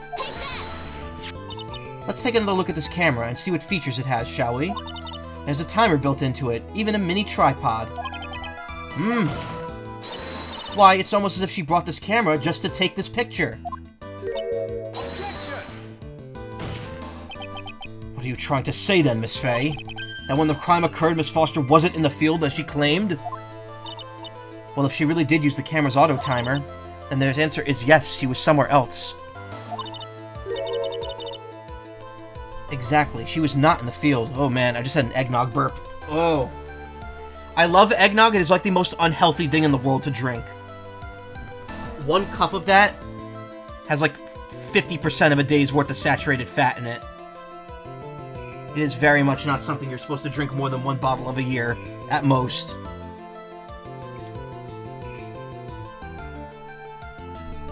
Never tasted eggnog before? You either love it or you hate it. Some people really hate it, some people really like it. It's very good. I like it. I think it's very good. The thing with eggnog is, though, it's very unhealthy. It's extremely creamy.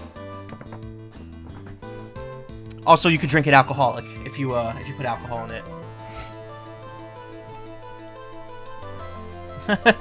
No shit, if you put alcohol in anything, you could drink it as an alcoholic drink. Oh man, I love when I say stupid shit. It amuses myself. Who said eggnog? I did. I did, because it's delicious. Mine! Exactly, she was not in the field. Will the defense please explain further? Why did I do the old man judge? Will the defense please explain further? Listen, this is a crucial point. Where was Miss Foster when the incident occurred? In answering that question, we'll also make clear Miss Foster's true identity. Well then, please answer this question. Where was Miss Melissa Foster when the incident occurred on the bridge? So if she wasn't here, that means she had to have been able to see the car. So she was either somewhere around here, or she was over here. She definitely wasn't here because that's the that's Terry. But you know what? She was probably right here. Naturally, the witness was right here. But that's... but that's where the victim, Miss Hawthorne, was standing.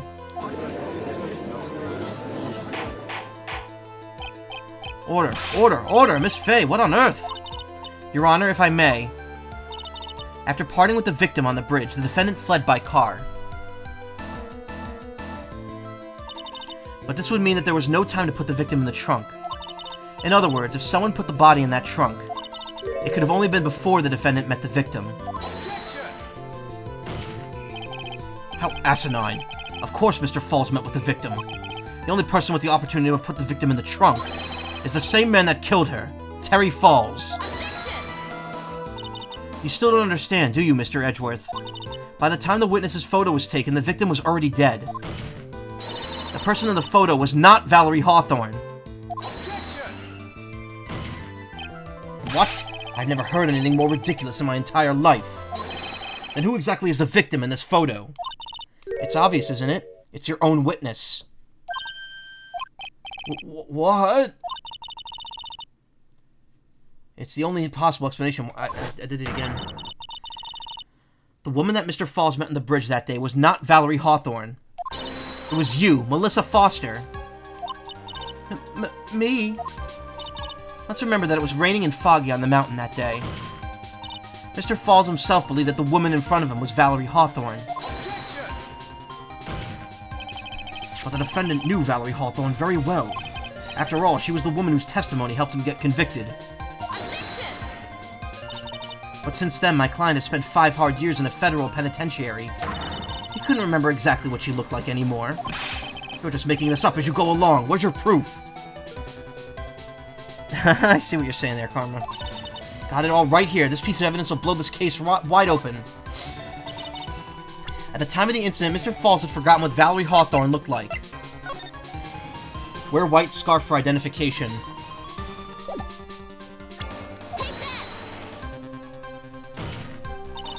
Mr. Falls had forgotten the victim's face. That's why he needed some piece of identification, namely this muddy scarf. It was Mr. Falls who requested that she wear this scarf to identify herself. That's already been proven by the note the victim left. In other words, as long as you were wearing a scarf like he asked, anyone could have pretended to be Valerie Hawthorne. Well, what do you have to say to that, Melissa Foster? No!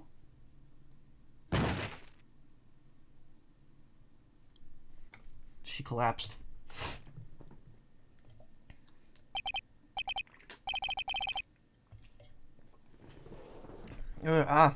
Where's Miss Foster? She's collecting herself in the lobby.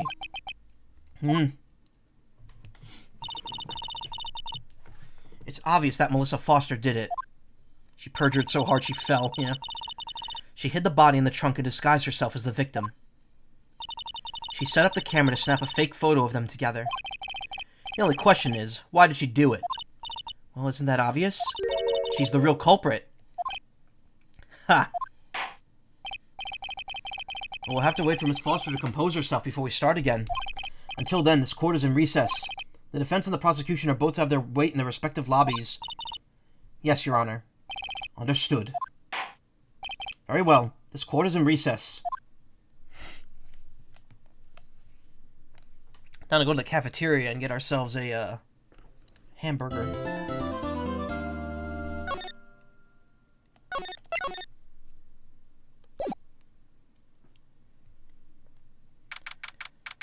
I have to wait for Miss Foster to decompose herself. Hold that thought, Karma. Hold that thought for a couple more streams of this. February 16th, 1:14 p.m. District Court, Defendant Lobby number 4. Mr. Falls, I'm sorry. I want to say thanks. You're really good. You really hooked me up. Thanks. We're almost there. Once I prove that she committed the crime. Yeah, but there's one more big obstacle we've got to get past. Obstacle? Yeah, motive. Why would Melissa Foster kill that policewoman anyway? Motive, huh? Anyway, we're still badly in need of information. Information? Right. What we need most is information about this Melissa Foster herself. All we know is that she's a All we know that she's a student studying literature. And one more thing. What is it? Well, the incident that happened 5 years ago, of course. The kidnapping murder case that Zebra Boy is on death row for. I didn't do nothing. I didn't kill nobody. I never lie. Mr. Falls, in that case, tell us more about it. About what happened 5 years ago. Okay, I trust you. That day, 5 years ago, I dream of it every day. This picture reminds me of everything. Bridge looks same, just like then. 5 years ago. Like it could fall apart any minute. So it's been broken like that for at least 5 years. Ha. Sorry, buddy, but you sound like the one that could fall... sorry, buddy, but you sound like the one that could fall apart at any minute. It's true. I did kidnap her. 5 years ago, I kidnapped my girlfriend, Dahlia Hawthorne. Your girlfriend? Huh? Hey, hold on there. Did you say Hawthorne? The victim's last name? Dahlia Hawthorne, Valerie's little sister. What? Are you serious? The girl. Let her go.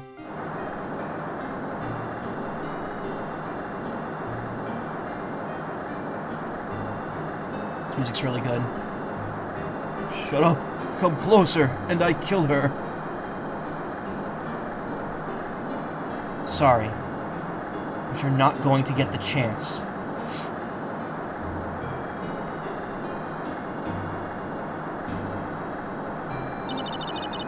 The detective back then was Valerie Hawthorne.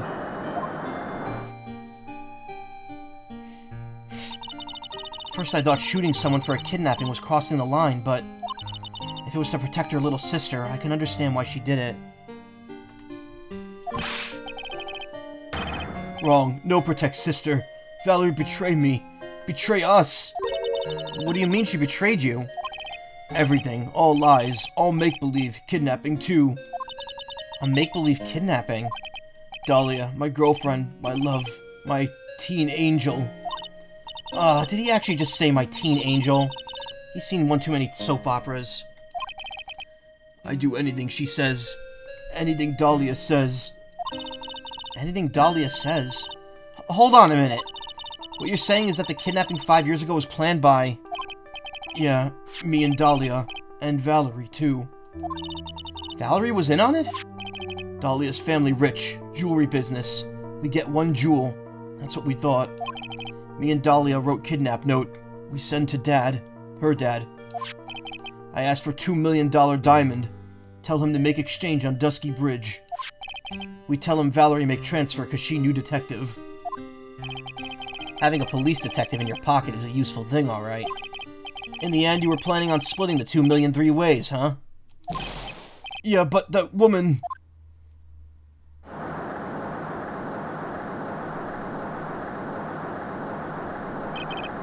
That woman, Valerie, she do it for real. She shoot at me for real. Me and Dahlia.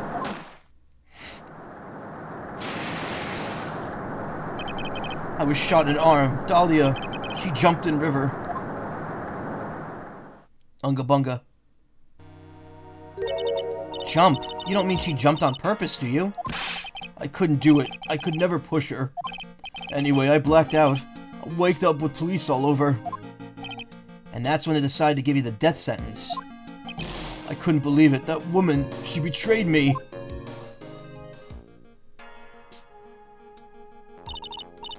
That man, Terry Falls, he killed her. He threw her off the bridge. This is the only time you see a back picture for someone, and then never get any regular sprites for them. He threw my beloved sister into the roaring river 40 feet below. 40 beef. 40 beef below. Beef bowl. These 5 years, all I wonder is why? Gonta is innocent, Gonta swears. Why did she lie? That's all I want to know. So that's why you called her. You wanted to hear the truth from Valerie herself. Yes, but I forget what she looked like, so I tell her to wear a scarf. I don't want to hurt her. I just ask why. Why? Why did you lie? Why did you betray me? I just want to hear answer that come from her mouth. That's all. So that's why. That's why you made a crazy escape like that. Just one thing, Zebra Boy. My senses are tingling all over. Tell me, Mr. Falls. Where is it? Huh? Where's what? Come on now, kitten. The ransom. The $2 million diamond. Remember that now? Did you give it back to Pops? Did the police take it? I don't know. Huh? You don't know? No, really, I don't know. It's gone. With Dahlia. With Dahlia? That day on the bridge. Dahlia put it in backpack.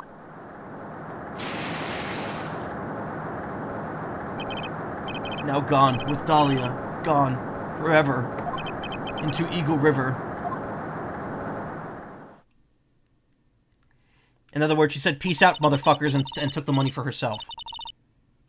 It disappeared with Dahlia, huh? Well, wait a minute. You could come back in now. We're about ready to go. Mr. Falls, just one more question. When you said with Dahlia, do you mean the diamond is still missing?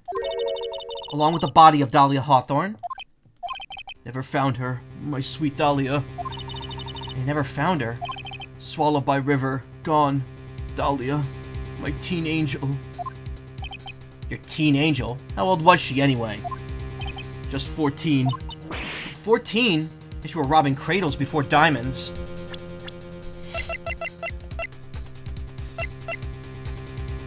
Melissa Foster's 19. And this was 5 years ago. Ah, so he was dating her when he was 20 when she was dating her as a 14-year-old. Gross. And people want to, like, peg Scott Pilgrim for being, like, a weird asshole about that. Dahlia Hawthorne, deceased. I like that silhouette, image. Valerie's younger sis, victim of the kidnap/murder. Fell from bridge, no body found. They left that in the localization, yep. She plans a fake kidnapping and disappears into a river with a rock worth $2 million.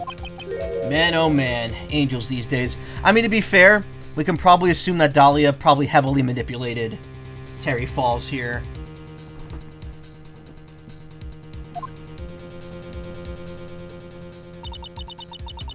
We know Dahlia is a conniving bastard, so... Falls takes the fall and gets a one-way ticket to death row. Is Dahlia Hawthorne an angel, or is she really a... It's time, kitten. Looks like we have a few more aces up our sleeve now. You bet. $2 million gem used as a ransom for Dahlia, lost to Eagle River 5 years ago. The training wheels come off now, Mia. You gotta strike while the iron's hot. That's one of my rules. Remember it.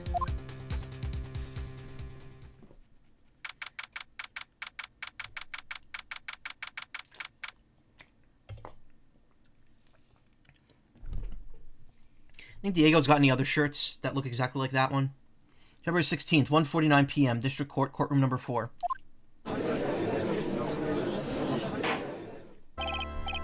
Now then, let's continue with the trial of Mr. Terry Falls. Witness, are you feeling better? Yes, Your Honor. I'll try my best. You're a brave young lady. Not this again. I can understand a defense lawyer wanting to get her client off the hook.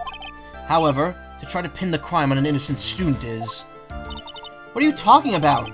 My witness is not the person on trial here. She's an innocent bystander who witnessed a crime. A violent crime. That's all. What possible reason would a girl like this have for murdering a policewoman? It certainly is hard to imagine this woman is a murderer. Her motive, huh? I figured that's what I had to establish next. Well, Miss Faye, do you have any evidence of a motive? Yes, of course. I think. Ha! You're still acting as tame as a kitten. Kitten. Mr. Armando? Listen, a lawyer is someone who smiles no matter how bad it gets. Smiling on the outside while your guts are twisted in knots is the mark of a pro. Maybe so, but I wish you would quit grinning at me like that. Excuse me, may I speak, Mr. Judge? Of course, Mr. Judge is ready anytime you like. I'd like to say something. Some people here are suspicious of me, right? That's why I at least wanted you, Mr. Judge, to know that it's not true. I see. You're such an honest and upstanding young lady. Looks like this witness is a real professional. What do you mean? Look at that 100-watt smile. Just when things are going darkest for her. Click. She lights right up. Alright, well then, let's hear what the witness has to say. Melissa Foster's history. I was out of the country until the year before last. Until I entered college, I had never been to Eagle Mountain before. And I certainly don't have any reason for wanting to hurt a police officer. Holding a grudge and killing the officer who testified against you 5 years ago. Or kidnapping a poor girl. I just think the defendant is a terrible, horrible monster. Couldn't they literally just have the defendant look at Melissa and be like, oh shit, and just properly identify her? Like, does this make any sense? Out of the country, eh? Precisely. Furthermore, she has no possible motive for committing the murder. Indeed. You're up to bat, kitten. Sharpen those claws and put on your best smile. You bet. Somehow I have to tie this case to her.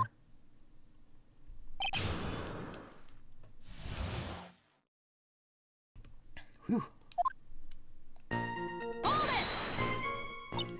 So, what country were you living in then?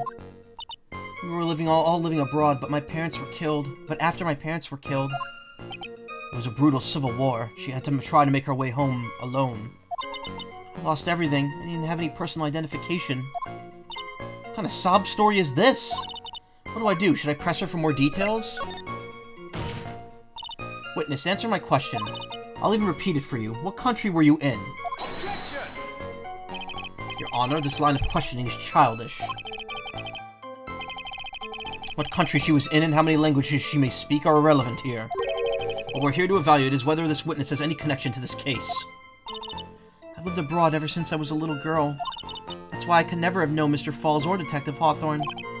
Yes, I think we've established that point. Yes, indeed. Well then, shall we just add what you've stated to your official testimony? Yes, please, Mr. Judge. Naturally, I didn't know either the victim or the defendant. You didn't know either person? Are you certain of that? Yes, I'm afraid I'm rather shy around people. Oh well, that can't be helped. Why is he just agreeing with everything that comes out of her mouth? First time you saw either of them was when they were on the bridge, correct? Yes, it really was a coincidence. So what made you decide to go to Eagle Mountain anyway? I just love being outdoors, picnics, hiking, you know, that sort of thing. Oops. You don't look like much of a hiker to me, but you do look like a digger of some sorts. Get it? She's a gold digger. But Eagle Mountain is a 2-hour drive from here, and no trains run through there. There are plenty of mountains that are closer and easier to get to. I went there once with the college hiking club. I fell in love with its stark, desolate beauty and its cold yet romantic gloominess. Didn't know you were such a goth. By the way, what's the name of your college? The prosecution objects to any questions that involve the witness's private life. All that matters is that she's a material witness to a crime.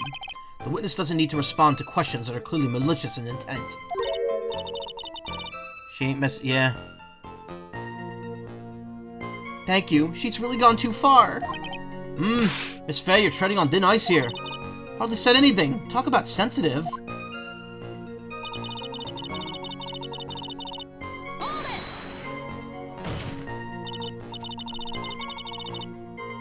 Perhaps, but your behavior that day was very suspicious. Not only have you contradicted yourself here in court, but you know things you shouldn't. For example, the scratches on the trunk of the car. Well, that's...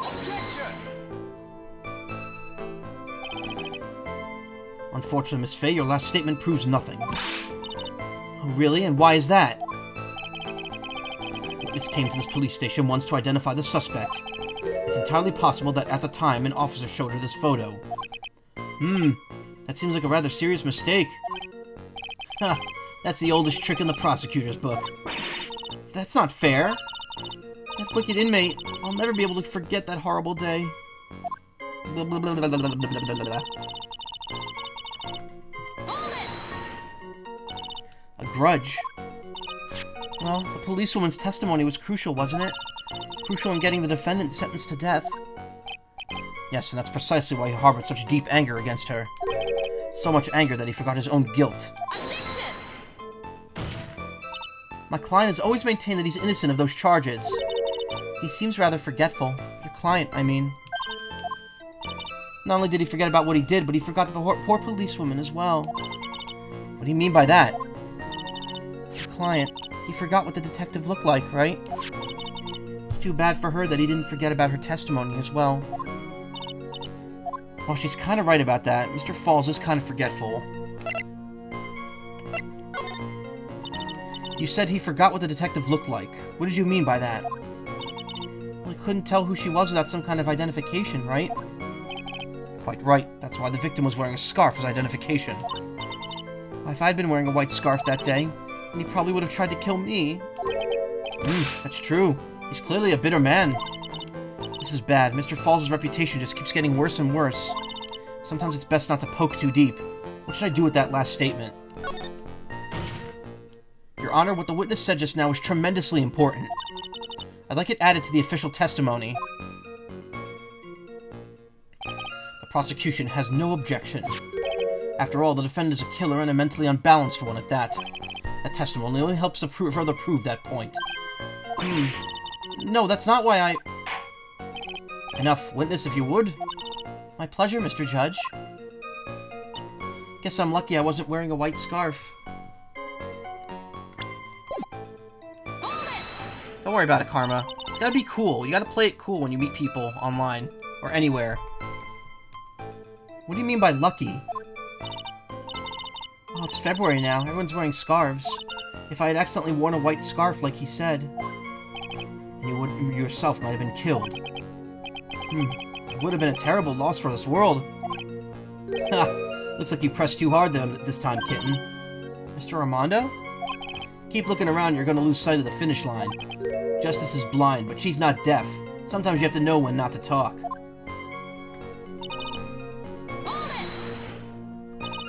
You knew about that incident, but weren't you out of the country until the year before last? Well, I saw a report about the escaped convict on the news. They had an in-depth report about his whole history. So you were still living abroad 5 years ago, is that right? Yeah.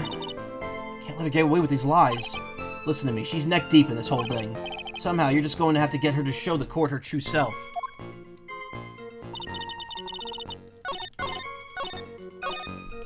Guess I was lucky I wasn't wearing a white scarf. Well, the only reason we know about the white scarf is because of this. This scarf is not white. Witness, I want you to take a look at this photo you took. It's hard to see in the photo, but look at the scarf the victim wore as identification. Ah, you're talking about this scarf right here, eh? Yes, that's it. The scarf the policeman woman was wearing. Got her now. Just don't mess this up. But that's strange.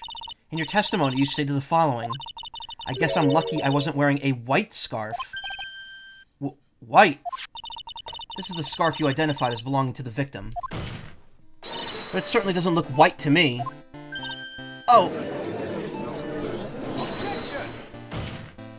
Well, it was foggy that day, and it was raining as well. It's not surprising that you mistook it for white.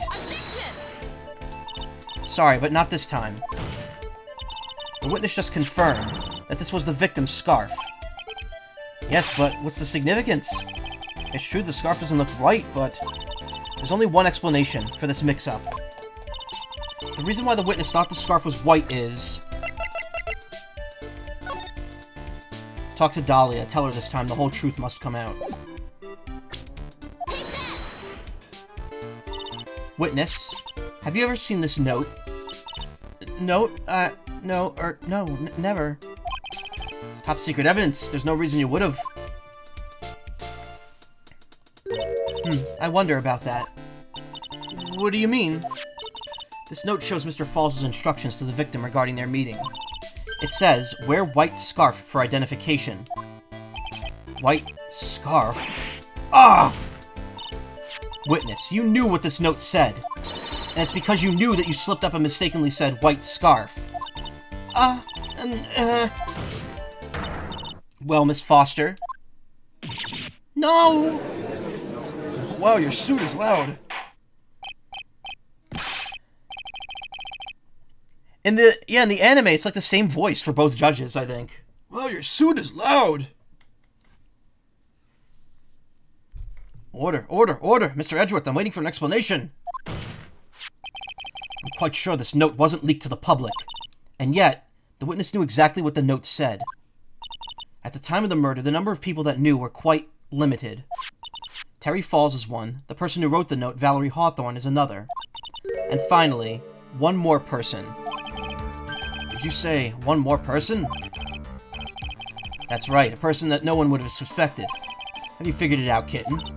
Yep. A third person that knew the contents of this note was...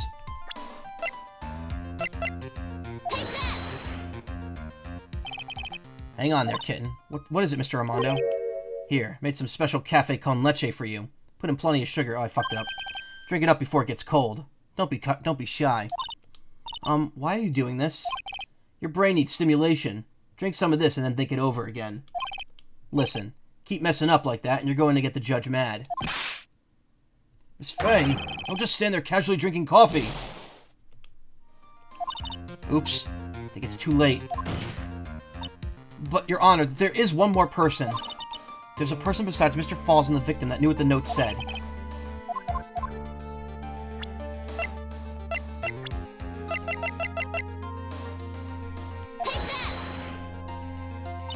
And that person is Dahlia Hawthorne. Dahlia Hawthorne? Never heard that name before. Look at this victim's note. This is what it says. Talk to Dahlia. Tell her this time. There's her name right there.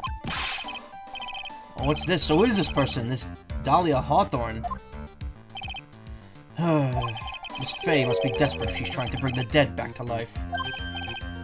The dead? Dahlia Hawthorne was the victim's deceased younger sister. She was killed in a crime 5 years ago. Killed in a crime? You don't mean...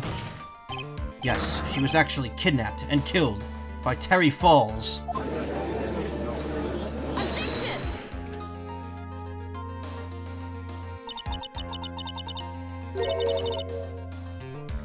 You said she was killed, but was she really? What are you implying? Of course people thought she had died 5 years ago, when she fell off the Dusky Bridge and was lost in the Eagle River. However, her corpse was never found. She was declared legally dead 5 years ago.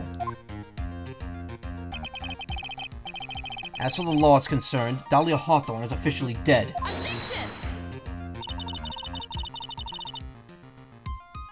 But the fact remains that her body was never recovered. Dahlia Hawthorne was 14 years old 5 years ago. If she were still alive now, she would be 19. Melissa Foster. I believe that's the same age you are. Even you couldn't. Miss Faye, you're not saying... But I am. That's precisely what I'm saying. This witness before us is the girl that was kidnapped and killed 5 years ago. This girl is in fact Miss Dahlia Hawthorne. What? Ha! Nice work. That was like tossing a grenade into a 3-alarm fire. Karma. No, they didn't... She covered her tracks. She was just a witness. They didn't identify her by blood for being a witness. Unless you could tie all the loose ends together. You're nothing but a hit-and-run arsonist. I understand. If I can expose her true nature, I can turn this whole case on its head. They had no reason to suspect her up to this point. Now's my chance to make Mr. Edgeworth squirm. Witness, just who are you, anyway? I'm... I didn't think it'd come to this. That's enough. You don't have to say any more, Witness. Yes, I understand. What? Mr. Edgeworth, explain yourself. Your Honor, I have an admission to make. I honestly never thought the defense would pursue this matter this far. You don't mean... Yes. Prosecutor's office isn't filled with fools, you know. Wait, here you go, Karma. Naturally, we conducted full background checks on all of our witnesses. What did he say? Ha! Looks like the kid knew. He knew our true identity from the get-go. No way, but then why? If he hadn't revealed our secret, he wasn't going to say anything about it. All he wanted is for her testimony, so he made a little trade. Let me introduce you to the victim's younger sister, Miss Dahlia Hawthorne.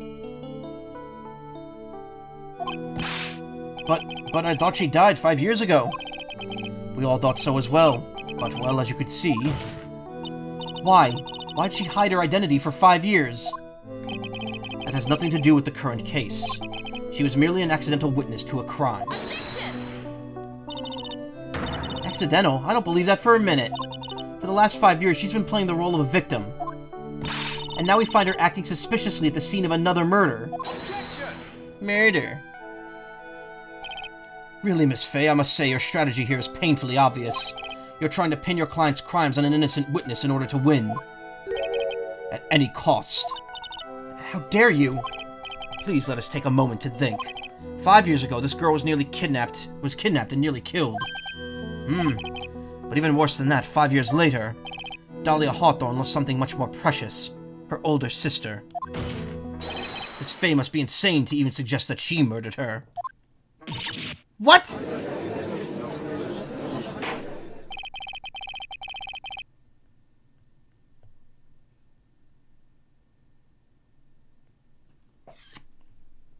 I'm inclined to agree with the prosecutor's logic. Miss Fay, do you have any evidence to back up your assertion? What possible reason would this witness have for killing her beloved sister?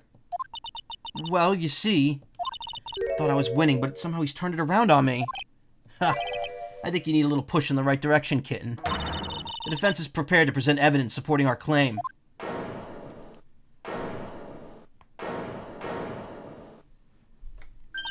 Ah, that wasn't me. It was this guy. This crazy coffee addict. Objection!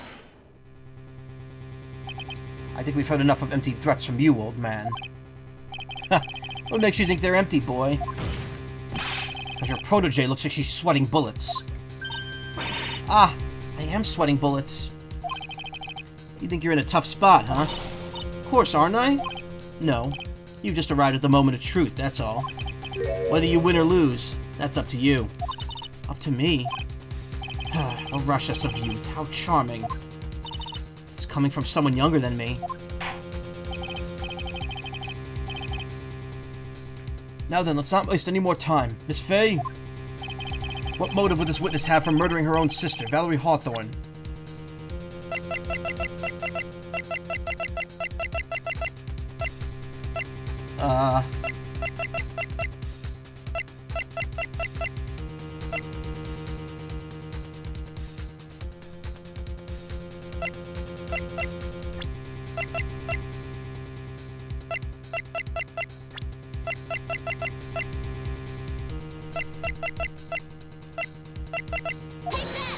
Gotta be the diamond, right?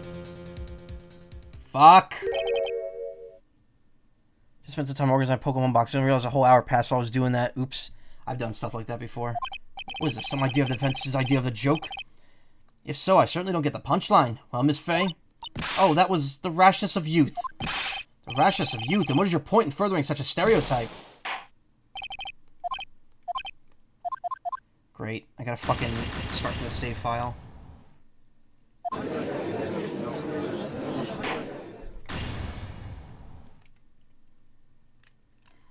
I have to be past 1,000 deposit in myself as well, because I have one of ever living decks.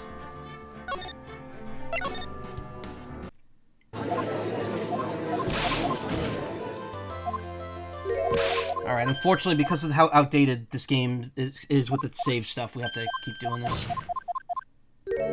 Thankfully, the second trilogy, we won't be running into this problem, because there's a very forgiving retry function.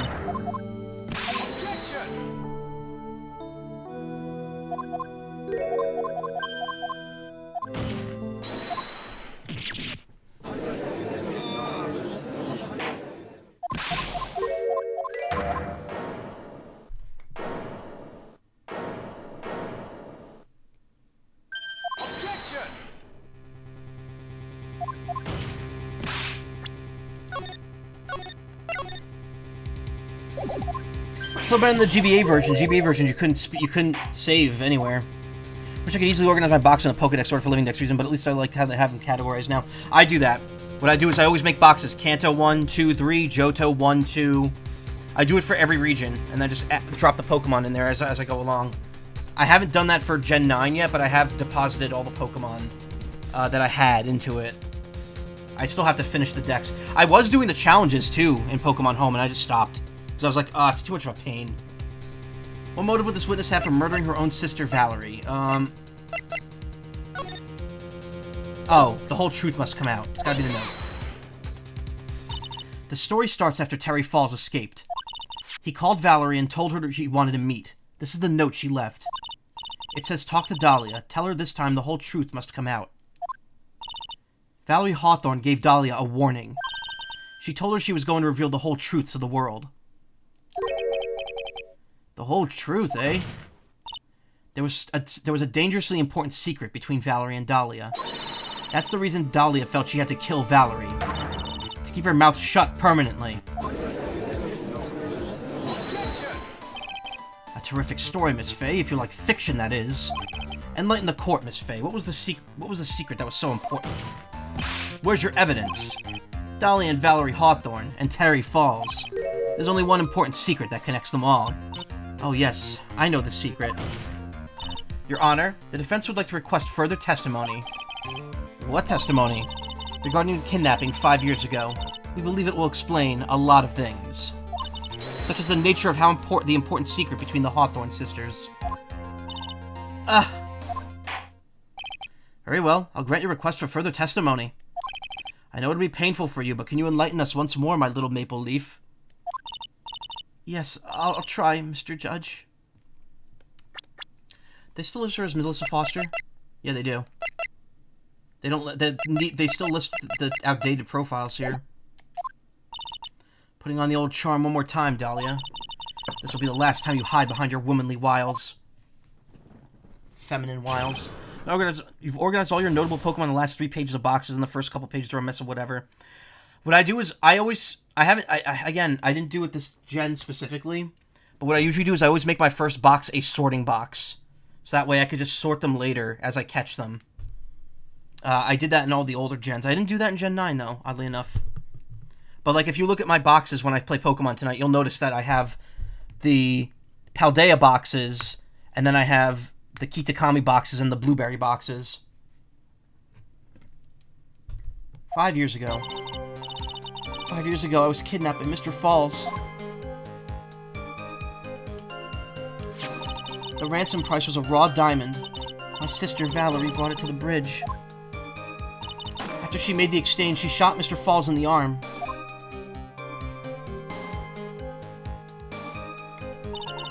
So Mr. Falls tried to kill me by shoving me off the bridge from behind. I survived, but I was afraid I might be kidnapped again for my family's money. So I decided to change my identity and start a new life.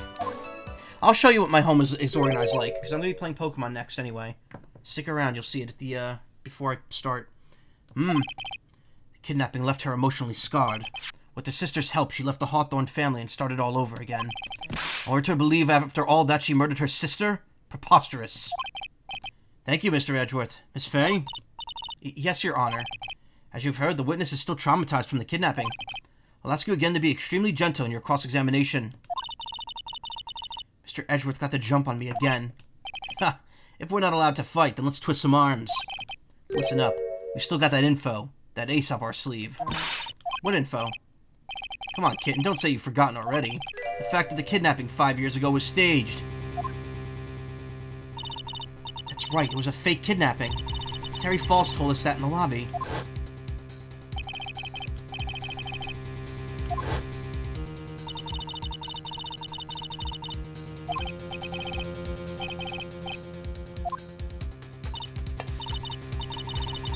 it.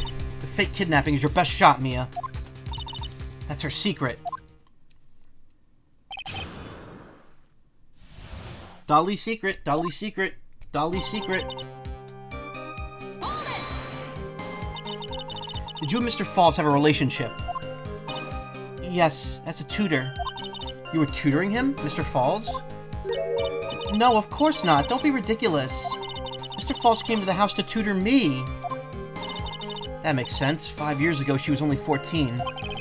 He probably came up with a kidnapping plan during that time. The Hawthorns are in the jewelry trade and are quite wealthy, you see. Quite the clever fellow, that Mr. Falls. Did I hear him right? Did he just call Mr. Falls a clever fellow?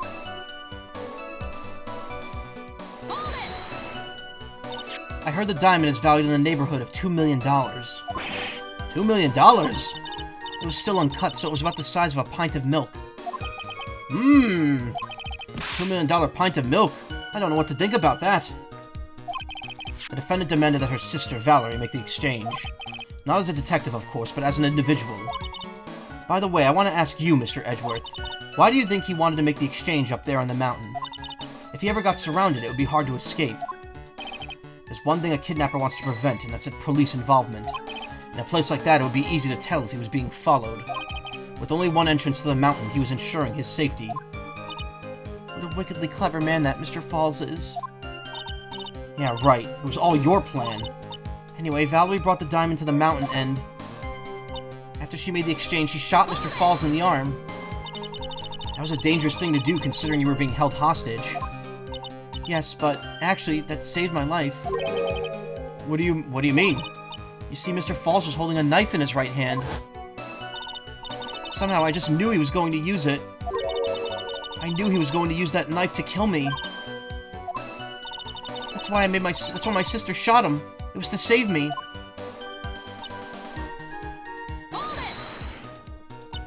I'd like to hear more about what happened right at the moment you were pushed off the bridge. Well, when Mr. Falls was shot in the right arm, he let go of me. I was dazed. I turned to try to run away, but Mr. Falls turned to grab me as well. As I ran past, he and I locked eyes for a second, and he gave me a large, bloodthirsty grin. A bloodthirsty grin? Oh. And in the next instant...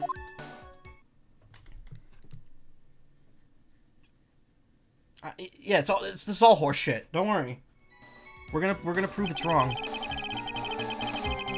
I advise the court to remember that the river is 18 feet deep and incredibly swift. I was a strong swimmer, but I was knocked out. When I came to, I had been carried away by the river to a strange place. I'll never forget that day. The crumbling bridge, nowhere to run, and then just one little shove from behind. That was it. Before my sister could catch me, I fell into the river. I survived, but I was afraid I might get kidnapped again for my family's money. And that's why you hid your identity? Yes, I only told my sister. Valerie Hawthorne, eh? Yes, she's the only one who knew about me. Meanwhile, legally, this witness has been deceased for 5 years. I didn't ever want something like that to happen to me again. So I decided to change my identity and start a new life. And that new identity was Melissa Foster, right? Yes, my sister helped me get the official paperwork taken care of. That makes sense. Without an insider's help, doing all this paperwork would have been impossible. She was the only person left in the world I could count on. And you think I killed her? There's no way I could. It's the moment of truth for this witness, too. Once the truth about this staged kidnapping comes out, everyone in the court will know how much of a Jezebel she really is. Wasn't Jezebel the name of the first, culprit in, The Great Ace Attorney? And then she becomes the victim in the first case of the second Great Ace Attorney. Giselle Brett, that was it. It wasn't Jezebel. It resembles the name Jezebel. She was an interesting character. Just got to prove that kidnapping was a hoax.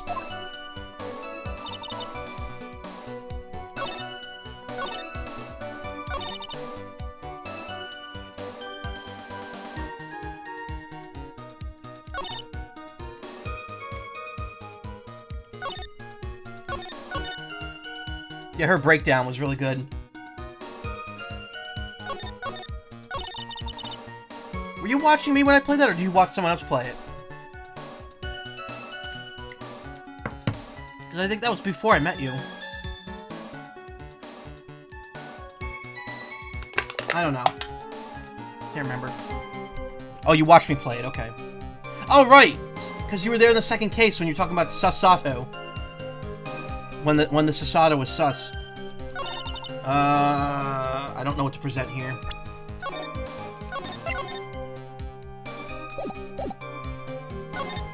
After she made the exchange, she shot Mr. Falls in the arm. That's when Mr. Falls tried to kill me by pushing me off the bridge from behind.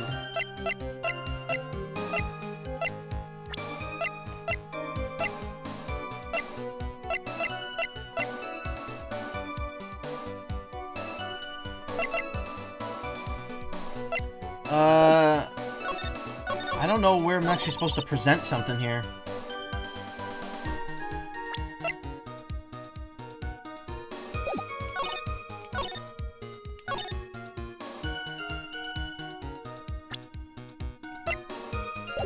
I think it might be present diamond here. Just seems like the most logical thing, but I'm probably wrong.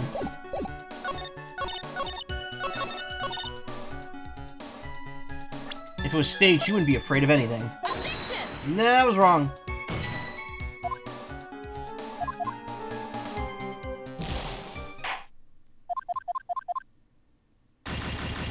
This is gonna be rather annoying, because every time I'm gonna be wrong, I have to sit through the whole thing now.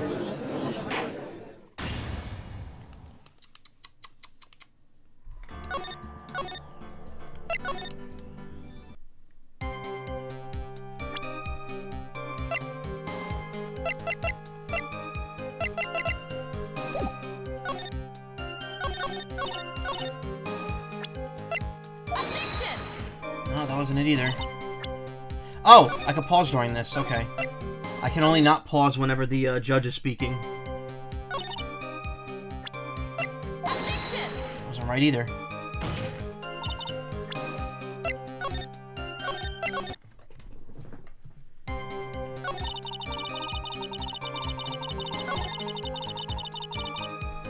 Shot Mr. Falls in the arm. Press? I think I pressed all the statements already.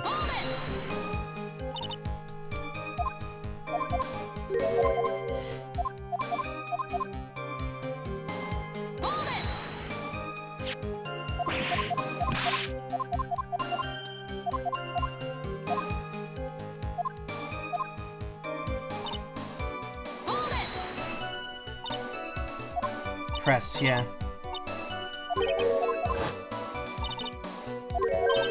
Knife, you knew. Sister shot him just to save me. Tried to kill me by pushing me off the thing. I'd like to hear more about what happened at that very moment. Bloodthirsty grin, jumped off the thing. Yeah, we pressed this already. Unless something new happens when we're pressing it again, I don't think this is what we need to do.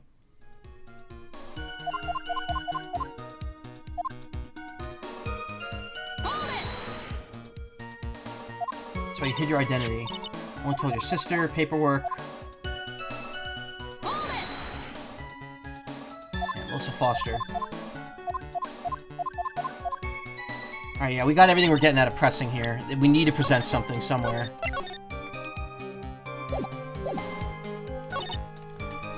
Ransom price was a raw diamond. My sister Valerie brought it to the bridge.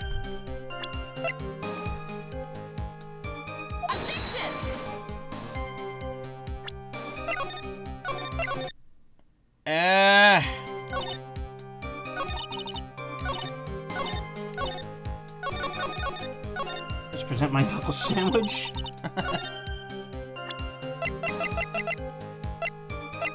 None of this stuff helps.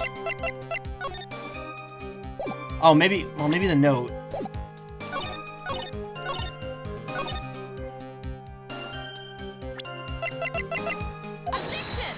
Wasn't it either? Ah!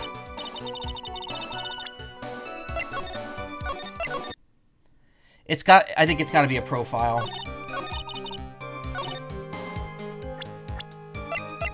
But...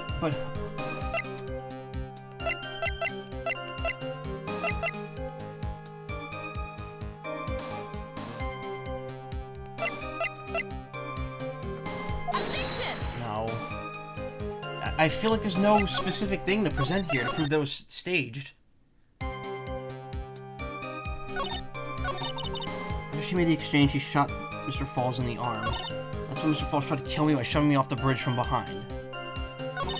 Survivor was afraid I might be kidnapped again for the family's money. Decided to change my identity and start a new life.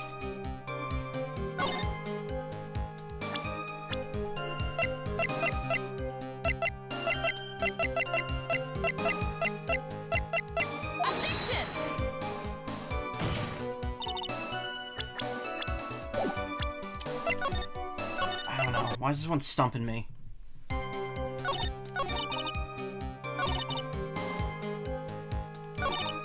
It feels like this is the statement to get her on.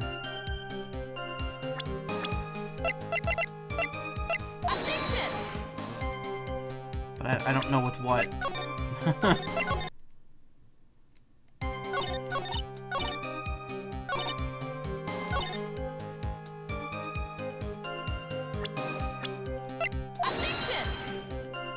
Valerie? No.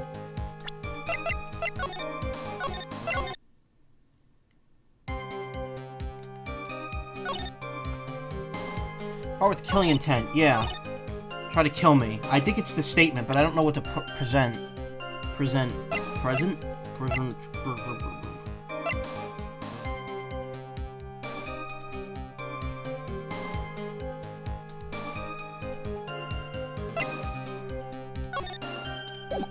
Maybe it's the note on this statement. Nope! Alright, this is- I hate doing this in Ace Attorney games, because this completely kills the momentum. Makes it hard to watch.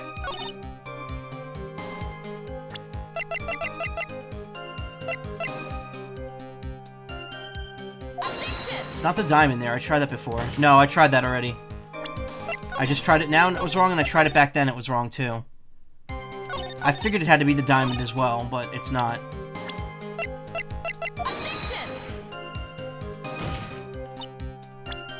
Terry on that statement isn't right. It's annoying when you know what the issue is, but you just can't figure out where you have to, get it.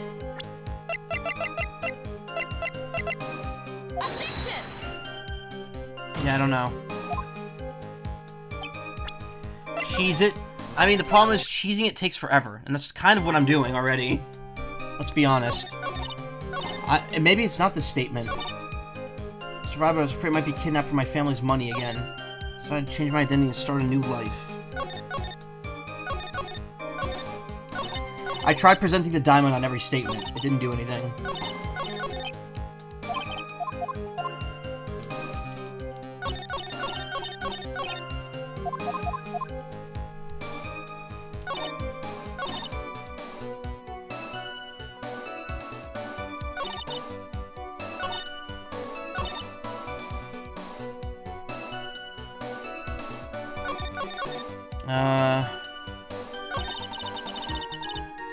Alright, yeah, what is it?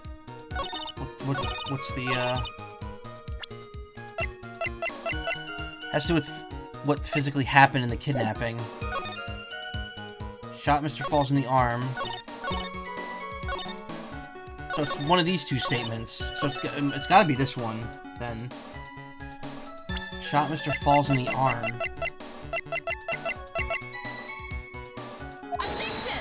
That's not right.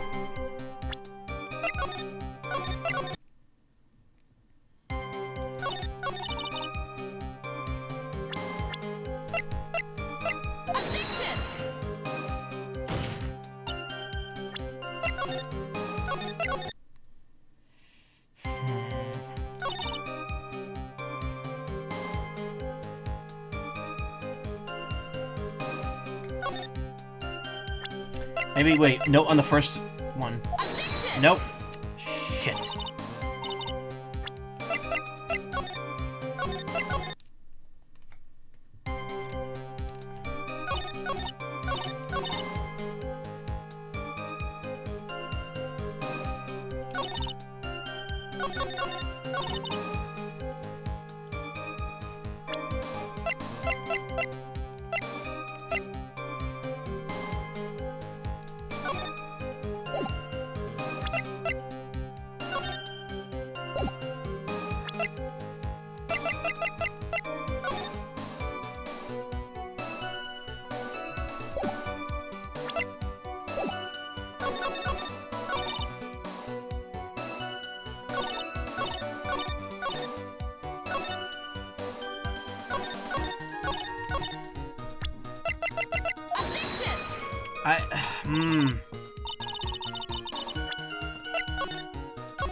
If it happened, she said she probably wouldn't be here. But I mean, Mr. Falls tried to kill me by shoving me off the bridge from behind.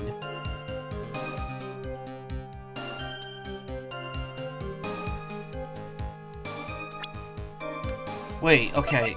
From behind.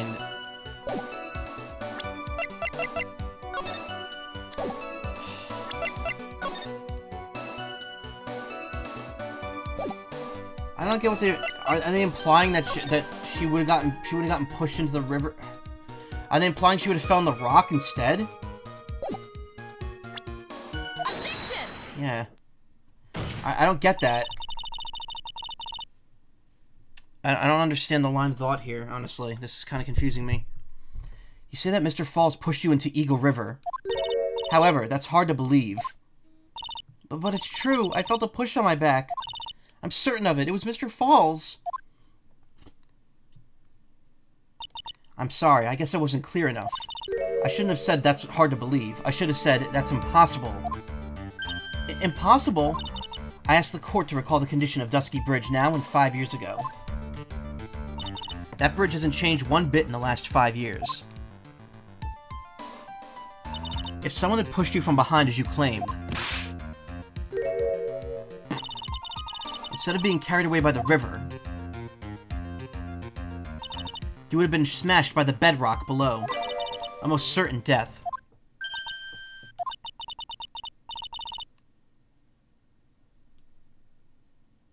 Pays to pay attention to the witness's body language? I guess so. Do you understand now, Dahlia Hawthorne?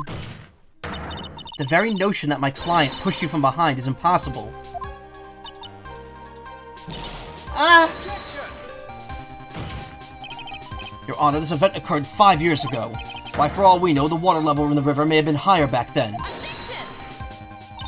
But it's 40 feet from the bridge to the river. A small change in the water level wouldn't have made a difference. Ugh! You're right. If the events occurred just as the witness had testified, then the defendant couldn't have pushed the witness into the river. Young lady, what is the meaning of this? You see, Just a moment, Your Honor. It's true that the witness testified that the defendant pushed her into the river. However, she never stated that she fell from the back end of the bridge. What do you mean? After being shot in the arm, it's plausible that Mr. Falls panicked. Therefore, he could have unwittingly pushed her off the side of the bridge. That's kind of what I figured would happen. Like, what was believed. If that's true, she would have fallen into the river. Well, Miss Hawthorne, is Mr. Edgeworth's explanation correct? Now that you mention it, I do remember now. When I fell off the bridge, my skirt got caught on one of the bridge's side wires. You can't be serious. Order in the court. It seems Miss Faye's assault has finally reached its conclusion. Not now, Mia. This is no time to retreat. Unfortunately for you, this is just the start of Miss Faye's assault. What? I believe your reasoning went something like this, Mr. Edgeworth. After being shot in the arm, it's plausible that Mr. Falls panicked. Therefore, he could have been unwittingly pushed her... However, once again, I'm forced to say that's impossible. Ridiculous. What's so impossible about it? Because your flawed logic contradicts the court record. No! What do you mean it contradicts the court record? I'm not ready to present. You can't save when you get a thing like this, and that's annoying.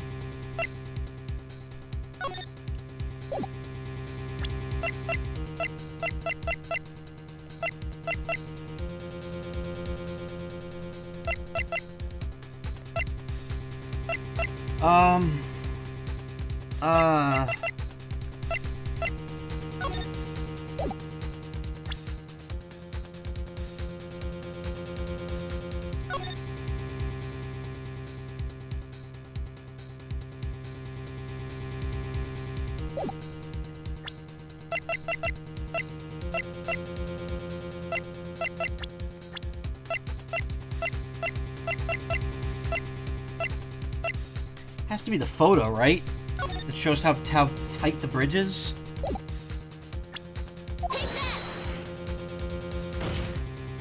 Your Honor, all the answers are right here in this photo. Oh, thank God. I did not look that up. I don't look anything up unless I really absolutely have to. Take a look at the wires supporting the sides of both sides of the bridge. They extend up to about 5 feet off the ground. It would be impossible to push someone off from there. No! But let's remember the size and strength of the defendant. Wires like this wouldn't be a problem for him. He could have easily picked up a 14-year-old girl and thrown her over. So young and already so forgetful, Mr. Edgeworth. Mr. Falls had been shot in the right arm. Ah, and more importantly, Valerie Hawthorne had her gun trained on him at point-blank range. Ugh.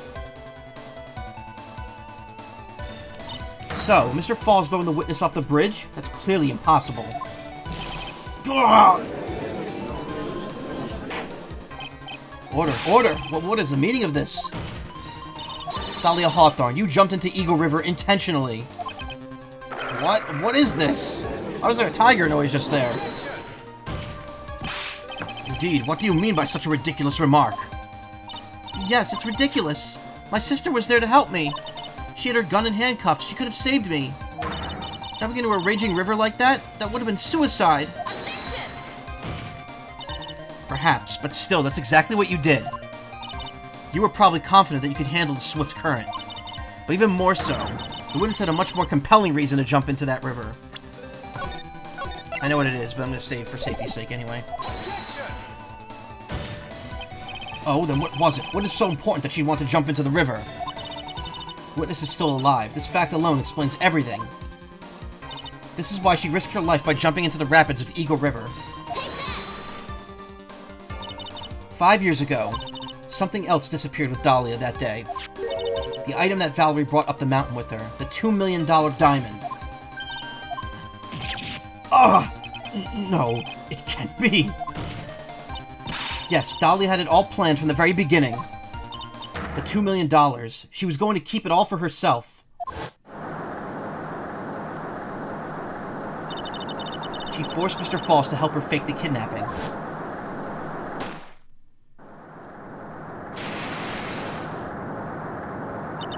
At the last minute, she betrayed him and threw herself into the river, with the ransom tucked away safely in her backpack. Why, that's simply ridiculous! Order! My God, this game doesn't have a 1 HP beeping sound. Your Honor, 5 years ago, the witness was only 14 years old. Do you really think a 14-year-old is capable of such a demonic plan? This woman is a demon, and there was one more person who helped make a demon out of her. Her sister, Valerie Hawthorne. You mean the victim that was involved in the kidnapping plot as well?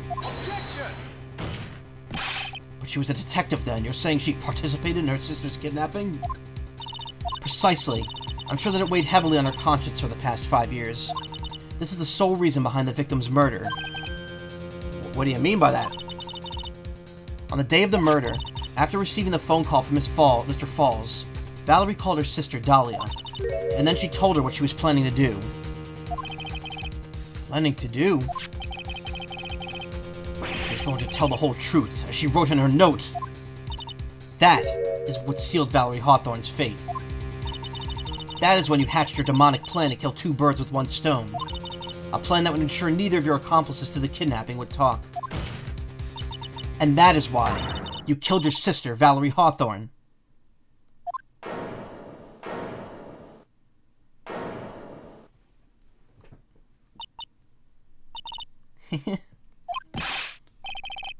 Who is that, laughing at a time like this?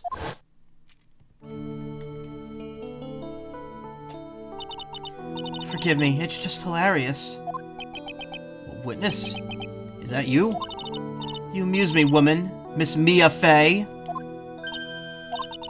You could certainly weave an exciting tale. Naturally, you have the evidence to back it up, don't you? Evidence? Evidence that I planned the kidnapping, of course. That at 14, I plotted it with Mr. Falls and my sister. Well, And one more thing. What happened to the $2 million diamond? If you can't provide evidence to at least show that. Well, Miss Faye.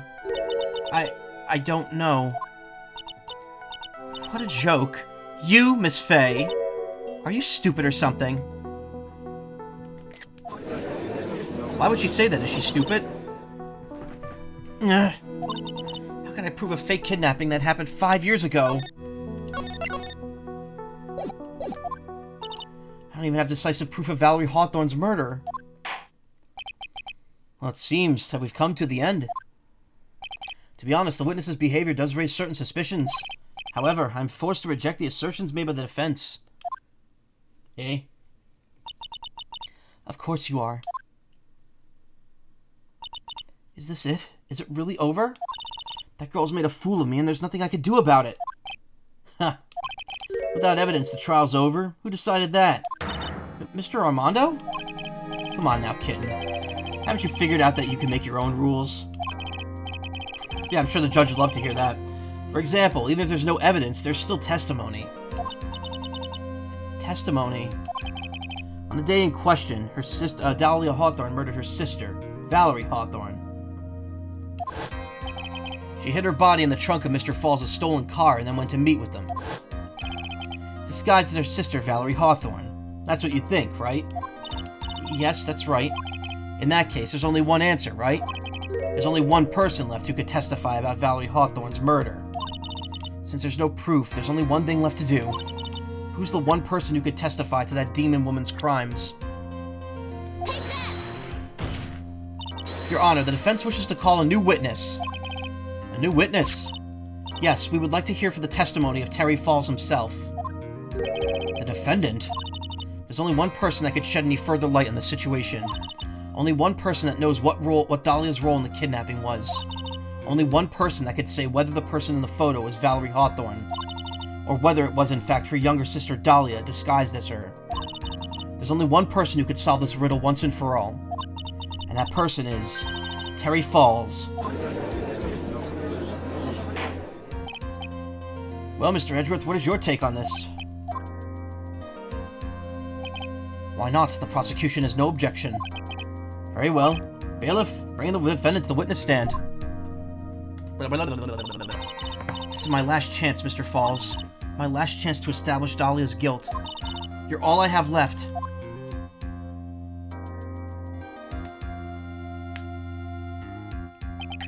Defendant, you've heard everything that's been said up to this point, yes?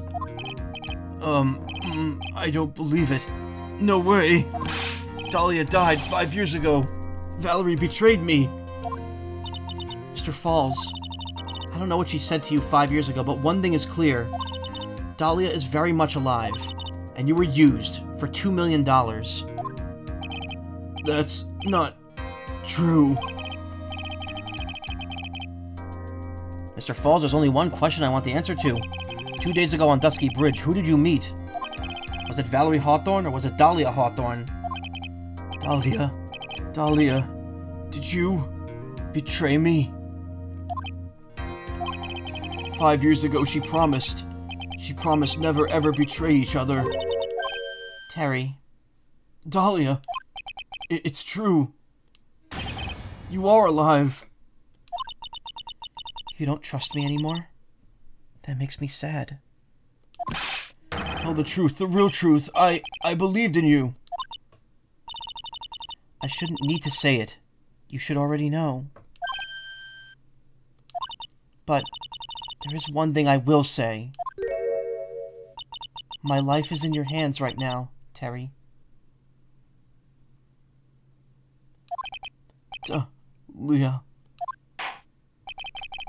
I'll allow Mr. Falls to testify once and only once.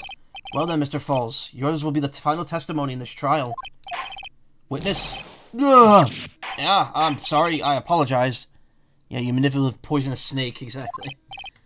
Water, please, water. Can't talk, need water. Oh well, guess it'll have to be my coffee instead. At least it'll match the way he's probably feeling right now. Darker and bitterer than hell itself. Ugh. Who Terry Falls saw. That day, 4 p.m., I stopped the car. I was in front of Bridge. She wasn't there, so I waited on Bridge. I watched my bridge car from Bridge. I never put no body in that car. Finally, one woman came. She stood in front of me. We talked, then she left. That was Valerie, not my Dahlia. Mr. Falls, you're covering for her. Do you think she would do the same for you? That's enough, Miss Fay. His last statement was a fitting way to end the final final testimony of the trial. Well then, Miss Fay, please proceed with your cross-examination. Is this how you want it to end, Mr. Falls? Another guilty verdict to go along with your death sentence? Only one person who could stop it. You, kitten. I think.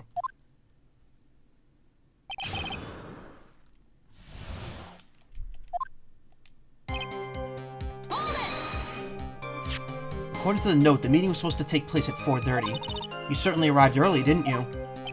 It was raining, already dark, too. You waited on the bridge for 30 minutes? Mr. Falls? Eagle Mountain. That spot. Strong memories. Why did he just clam up? Could it be he's hiding something here? You were quite early, so you waited on the bridge, correct? Yeah, I like waiting. I'm used to it. I'm sure he is. Zebra Boy waited 5 years to ask a single question. To find out why a woman betrayed him. To him, 30 minutes must have been like the blink of an eye.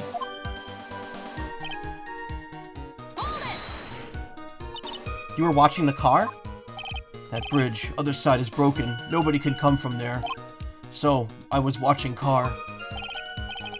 What else were you expecting him to do? I suppose it's the obvious thing to do, but something's bothering me. I'm getting that feeling. A contradiction? I wonder what's on the other side of that broken bridge, anyway. No one lives there. There's a small shrine up on the mountain, but that's it.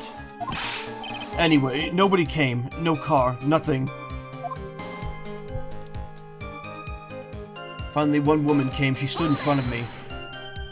Mr. Falls, think carefully now. Are you certain that it was Valerie Hawthorne? I never lie. It's the truth. It was Valerie. I remembered her face. Wait a minute. If you had remembered her face, then why did you make her wear a scarf as identification? Sorry. I told a little lie. But the woman I met, she was different from the woman standing here now. She was different. It was Valerie. What'd you talk to her about anyway? Mr. Falls? Valerie told the truth about the kidnapping 5 years ago. She said someone needed to take the blame for it. That was all I could think to do. She said that. That's why she lied. Got me the death penalty.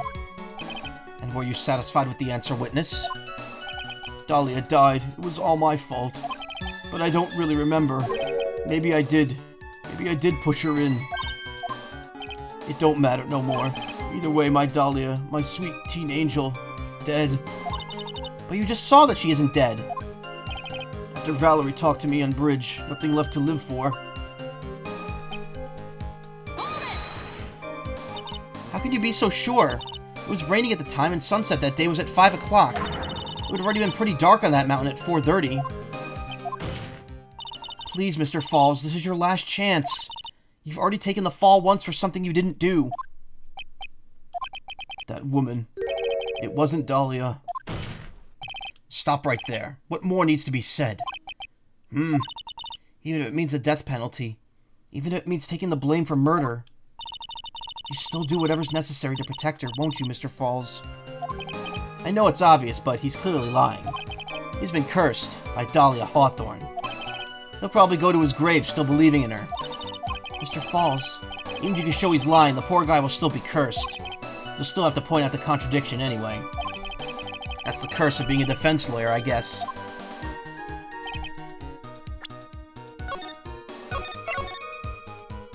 That's a good emote. Finally, one woman came. She stood in front of me. I think the issue is that the woman was already on the bridge before he got there, so she must have walked away.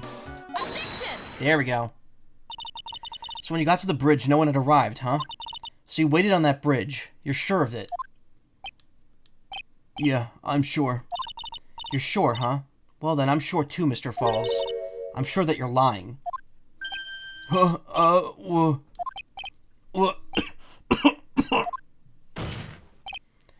I would love to hear your rationale on this, Miss Fay. You want to know who arrived at that bridge first? Just look at the photo. It's perfectly clear. Obviously, the person that came first would be the one on the end of the bridge, right? But it's the victim at the end of the bridge. Precisely my point. In other words, Mr. Falls, you must have arrived at the bridge after she did.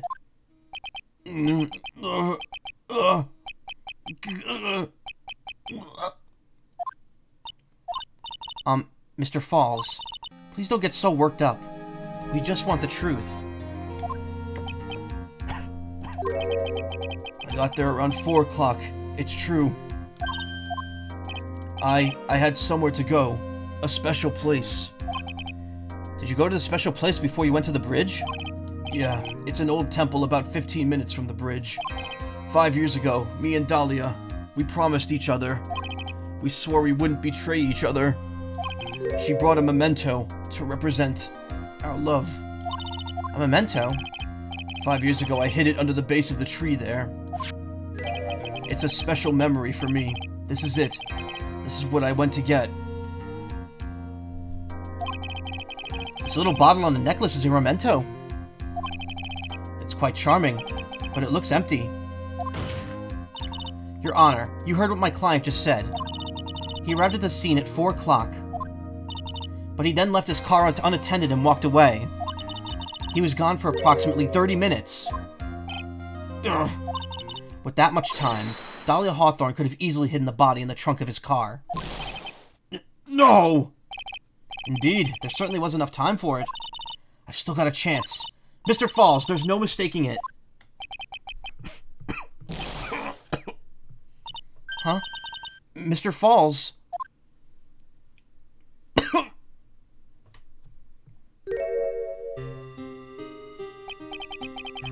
That's enough. Please. Witness? I had promised her 5 years ago, if it ever happens, that we can't trust each other no more, then we're supposed to drink bottle. No! Stop the trial! Your Honor, we need a recess! I was stupid. Couldn't keep promise. So I did it. I drank this. No. We're so close. Just a little more. I was going to prove your innocence. No. Don't want that. Don't trust self. Maybe kill again. Kill sweet Dahlia. Again. Mr. Falls. Mr. Armando. Thanks for the coffee. Mr. Falls!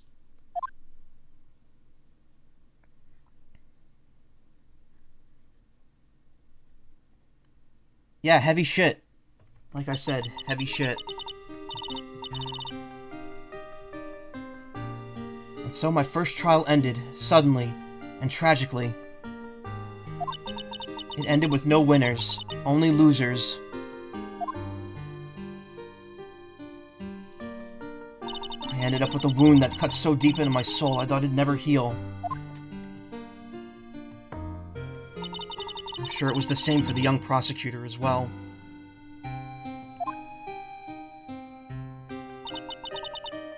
But one person, the true criminal, Dahlia Hawthorne, she left the courtroom with a secret smile on her demonically sweet face. Holy fucking shit, this is messed up. Femme fatale shit, oh my god, this is not femme fatale, it's femme fuck up. As far as Edgeworth never brought it up. Well, what reason would he have to? Uh-oh.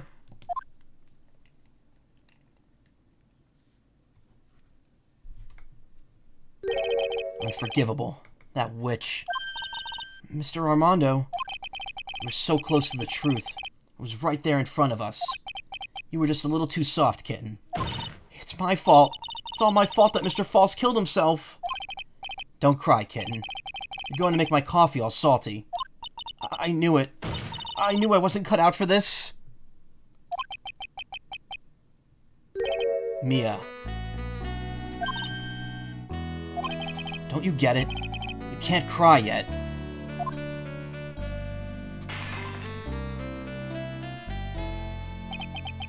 The only time a lawyer can cry is when it's all over. Mr. Armando.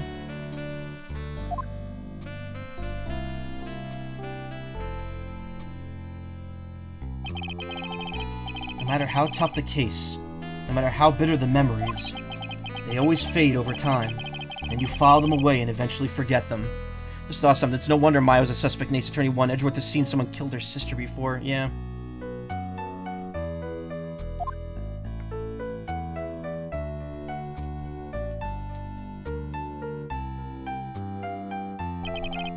One year later, in this very same courthouse, I myself got wrapped up in that case.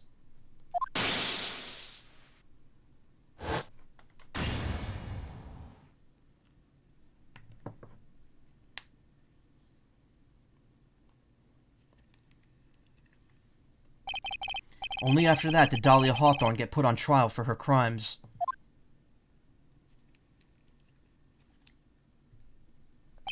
The verdict that was read, that was ultimately handed down to her was... guilty, of course. Naturally, when the verdict was read, she had a perfect, angelic smile on her face.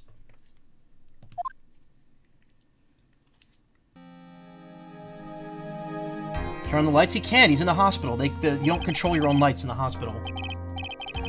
Don't you see the big IV bag in the background? It was finally all over. At least, that's what I thought at the time. Unfortunately, I couldn't have been more wrong. It's been 5 years, but now something has happened that's made me remember all of this. As for why Phoenix is in the hospital, that'll be revealed later. Episode 4, Turnabout Beginnings, the end. Episode 5, Bridge to the Turnabout. We're at the end. This is the last case of the series, of the trilogy. Oh, man. So we have all the setup here. This last case goes very hard. Peak next, yes. It's also 8 hours long. It's an 8-hour-long chapter, which admittedly isn't as long as Rise from the Ashes was, but it's still pretty long. We will do this...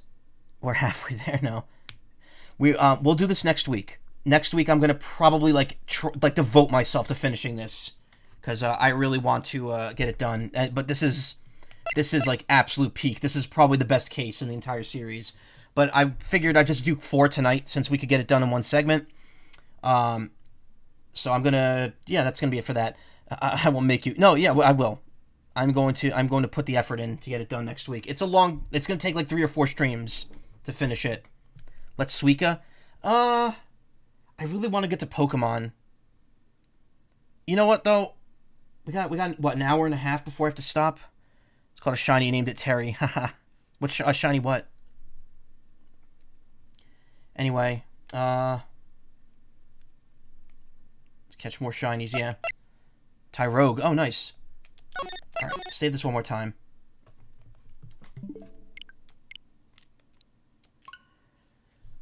We're gonna move to Pokemon next.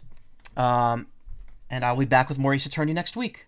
I'm probably uploading this on Christmas Day. Like, this is going to go up on the 25th. Just to, I guess, because it's seasonal. I don't know.